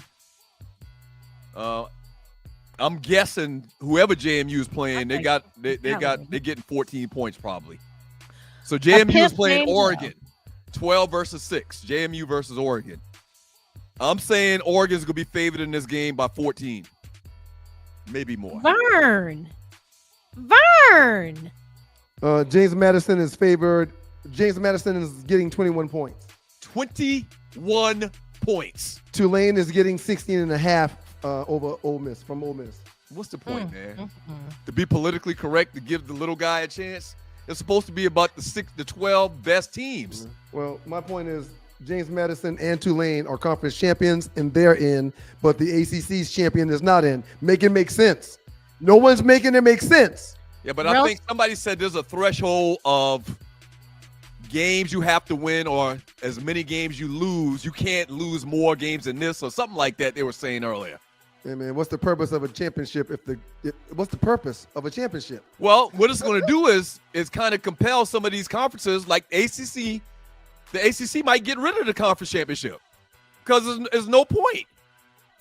Well, that's not going to help their cause if you can leave a 13-0 Florida State out, and you can, in 2 years later, you can leave the ACC champ out. It's not going to help. It was. You got to make it make sense. Is my point. It was a real unique situation last year with Florida State, man. It was a unique situation. Okay, Ole Miss is a unique situation where their head coach leaves, and they're still in. Make it make sense is my point. No one can make it make sense. Thank you, Tree. We all have our thoughts and opinions, but no one is making it make sense. And it should make sense. Are you coming to the party? Let me get a table. I'll pay you back when I get my taxes. Okay. It's not too late. It's not going to happen, bro. It's not too late to come to the party Friday. Some sections are valuable. Are People they like gonna to sit have? down. Can I bring a bottle in there? No. Are you crazy? Yeah, you got to have Crazy Tree. They need to call you Crazy Tree. Real estate in the club is a must. Precedent. It's a must. You don't So want. how much is a bottle around there? $300-$400. It's gonna be people who go buy it too. Who got me? Who got my drinks Friday? You can get the same No, like you need whoever some we give a big- spot to. They need to like an entry fee need to be like $100. Yeah, I'm fine with because that. when I was married and my ex-husband used to bet, they be getting like $2,000 at the end of the He was like probably the winner. he was probably playing squares too. We kept it simple. We kept it simple for the I first think go-around. I think the squares game is illegal. We're gonna make it bigger next year. But it was. I mean, the chat has been one of my favorite chats all season. It's been amazing. I got a chapter, bruh, that won. I think the number was, and I'm not exaggerating, I think this ninja won like 65 grand in a squares contest. Damn. 65,000. I think everybody sorry. put in 1,000. Rel Scott corrected me. The winner's going to get $500. That's good. I was about to say That's 100. That's good. a waste of The time. winner's going to get $500. I hope you're not in charge of the payout. Rel Scott said, no. The grade 3-peat is in He's doing the accounting. He's- Don't do that. Don't do that. That man got a speech impediment. Don't do that. He's the banker. Okay. Repeat's From the Raider banker. Kev, he's giving Truck D his flowers. He said he runs the best fantasy league ever created, his unique scoring, and it on your team. Salute the great Truck D. So maybe we need to do this in cooperation with Truck D. Let him manage it. Exactly. We have to run a credit report first, though. We can't be sending money to somebody and they. Oh no, we can keep our own banker. Yeah, three-peat will be our banker. I trust three-peat implicitly, and he can be our banker. Okay. That's the one that sprays on stuff. He does 3P has some roll on for his hormones, estrogen. Yes, three-peat is the one that does and the we should Christmas trust lights. him with our money. If you want Christmas lights up, y'all holler at three-peat. He got you taken care of. The show exploded during the trespass because once again, the great mortician, Doug My Stewart. bad. Get us a corner. Thank you, Black Diamond. She started us off. I thought sure she was dead, man. I apologize, Miss Jackson. She's 95. She's 95 years old. She's probably ready to go. Fred G. Stu, 42. This is one of the last ones. In the words of Harold Melvin in the Blue Note, Ryan, you got bad luck. Yes, sir. Yeah. Well, if he was nicer to me, that man sent me a compliment in the group, and you didn't say nothing. You're gonna get tired of being not nice to me. Well, for the record, I don't have the chat up on my screen right now. No, I'm talking about our text yesterday. Oh, You gonna start being nice to me. why would I make some Sooner or compliment? later. Why would I make a compliment on something I don't agree with? Does that make any sense? Tiffany Poole in Portland, and then I'm out of here. When you sign that paperwork allowing your admittance or admission into your hotel room, there's a waiver in there that security can contact you and ask to come in your room for your information. Mm-hmm. They can ask to come in, and they can be declined also. Yeah. And then they can shoot you and just act stupid too. Okay, I Which hear you, which man. they do all the time. Right. So I don't even know why you saying you're going to get in a shootout with the police. And you're not going to win that. And for the record, Tree made a comment about me not making a comment. Well, Tree, unlike you, I've learned that if I ain't got something good to say, I shouldn't say anything at all. Everyone have a wonderful day. I love you, Douglas. Ryan, Tree. Kick Rock. Bye. Bye. Put that last one up, Tree, and you're Bye, watching the 2 Felicia. Hours Experience. Put that last comment up. Unbelievable. We see y'all on Thursday. Don't forget about In the Huddle with Joe Ham. I'll be doing that Wednesday at noon as of right now. If it's not Wednesday at noon, it will be Wednesday around 8. Either way, you will know when if you subscribe to the show. We appreciate y'all. We should do a poll, too. I might do a bonus poll. Are you okay? Not until the top 5's over, man. We don't want to. Let's get the top 5. Okay. You know, we don't want to confuse people. Are you okay with what? People that paint their head? No. I think we can go a new feature to the show. We can do like general polls, not top 5 polls, which we're going to do top 5 again.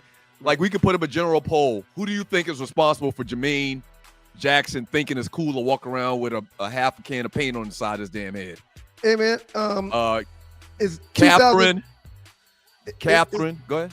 It's 2025. Do you know anybody that knows the songs that's on Marvin Gaye's album from 1962? Absolutely. Those songs are from 1962. I think that album came out like 71 or 72 or something like that. Mm-hmm. Yeah, there it goes right there, 71. Yeah, but those are classics. Classics stand the test of time. I was born in 73, man. You'll see. I was born in 73. And I do know the great Marvin Gaye's music because our father listened to it. It doesn't sound like you do though. I was born in 73. Okay. You was born in 69. And not only know that, a damn thing about Marvin Gaye. You trying to not only that, thirst trap people. Not only that, a segment of our listenership is that age where they listened to that when they were younger. Their parents listened to that as they were younger. You just said it. Our pops used to play it on Saturday morning. Y'all go vote at Claus News Facebook page. Go to the featured app at the top. Click that, and then this will pop up. I think Doug puts it up after 12. Peace. Love y'all, man. Love and respect. Let's go, New York. In stream. It's ended. Why does it still say in stream? Because maybe they're going to make us stay on here all day if the thing declined. Mine says it's ended. Oh, mine says in No, stream. Rel says, no, I didn't. I'm looking at it. It says in stream right now. Mine says it's ended. Can you end it, please? Yeah, let me do it. Oh, bye, y'all. Wait, make sure an error occurred.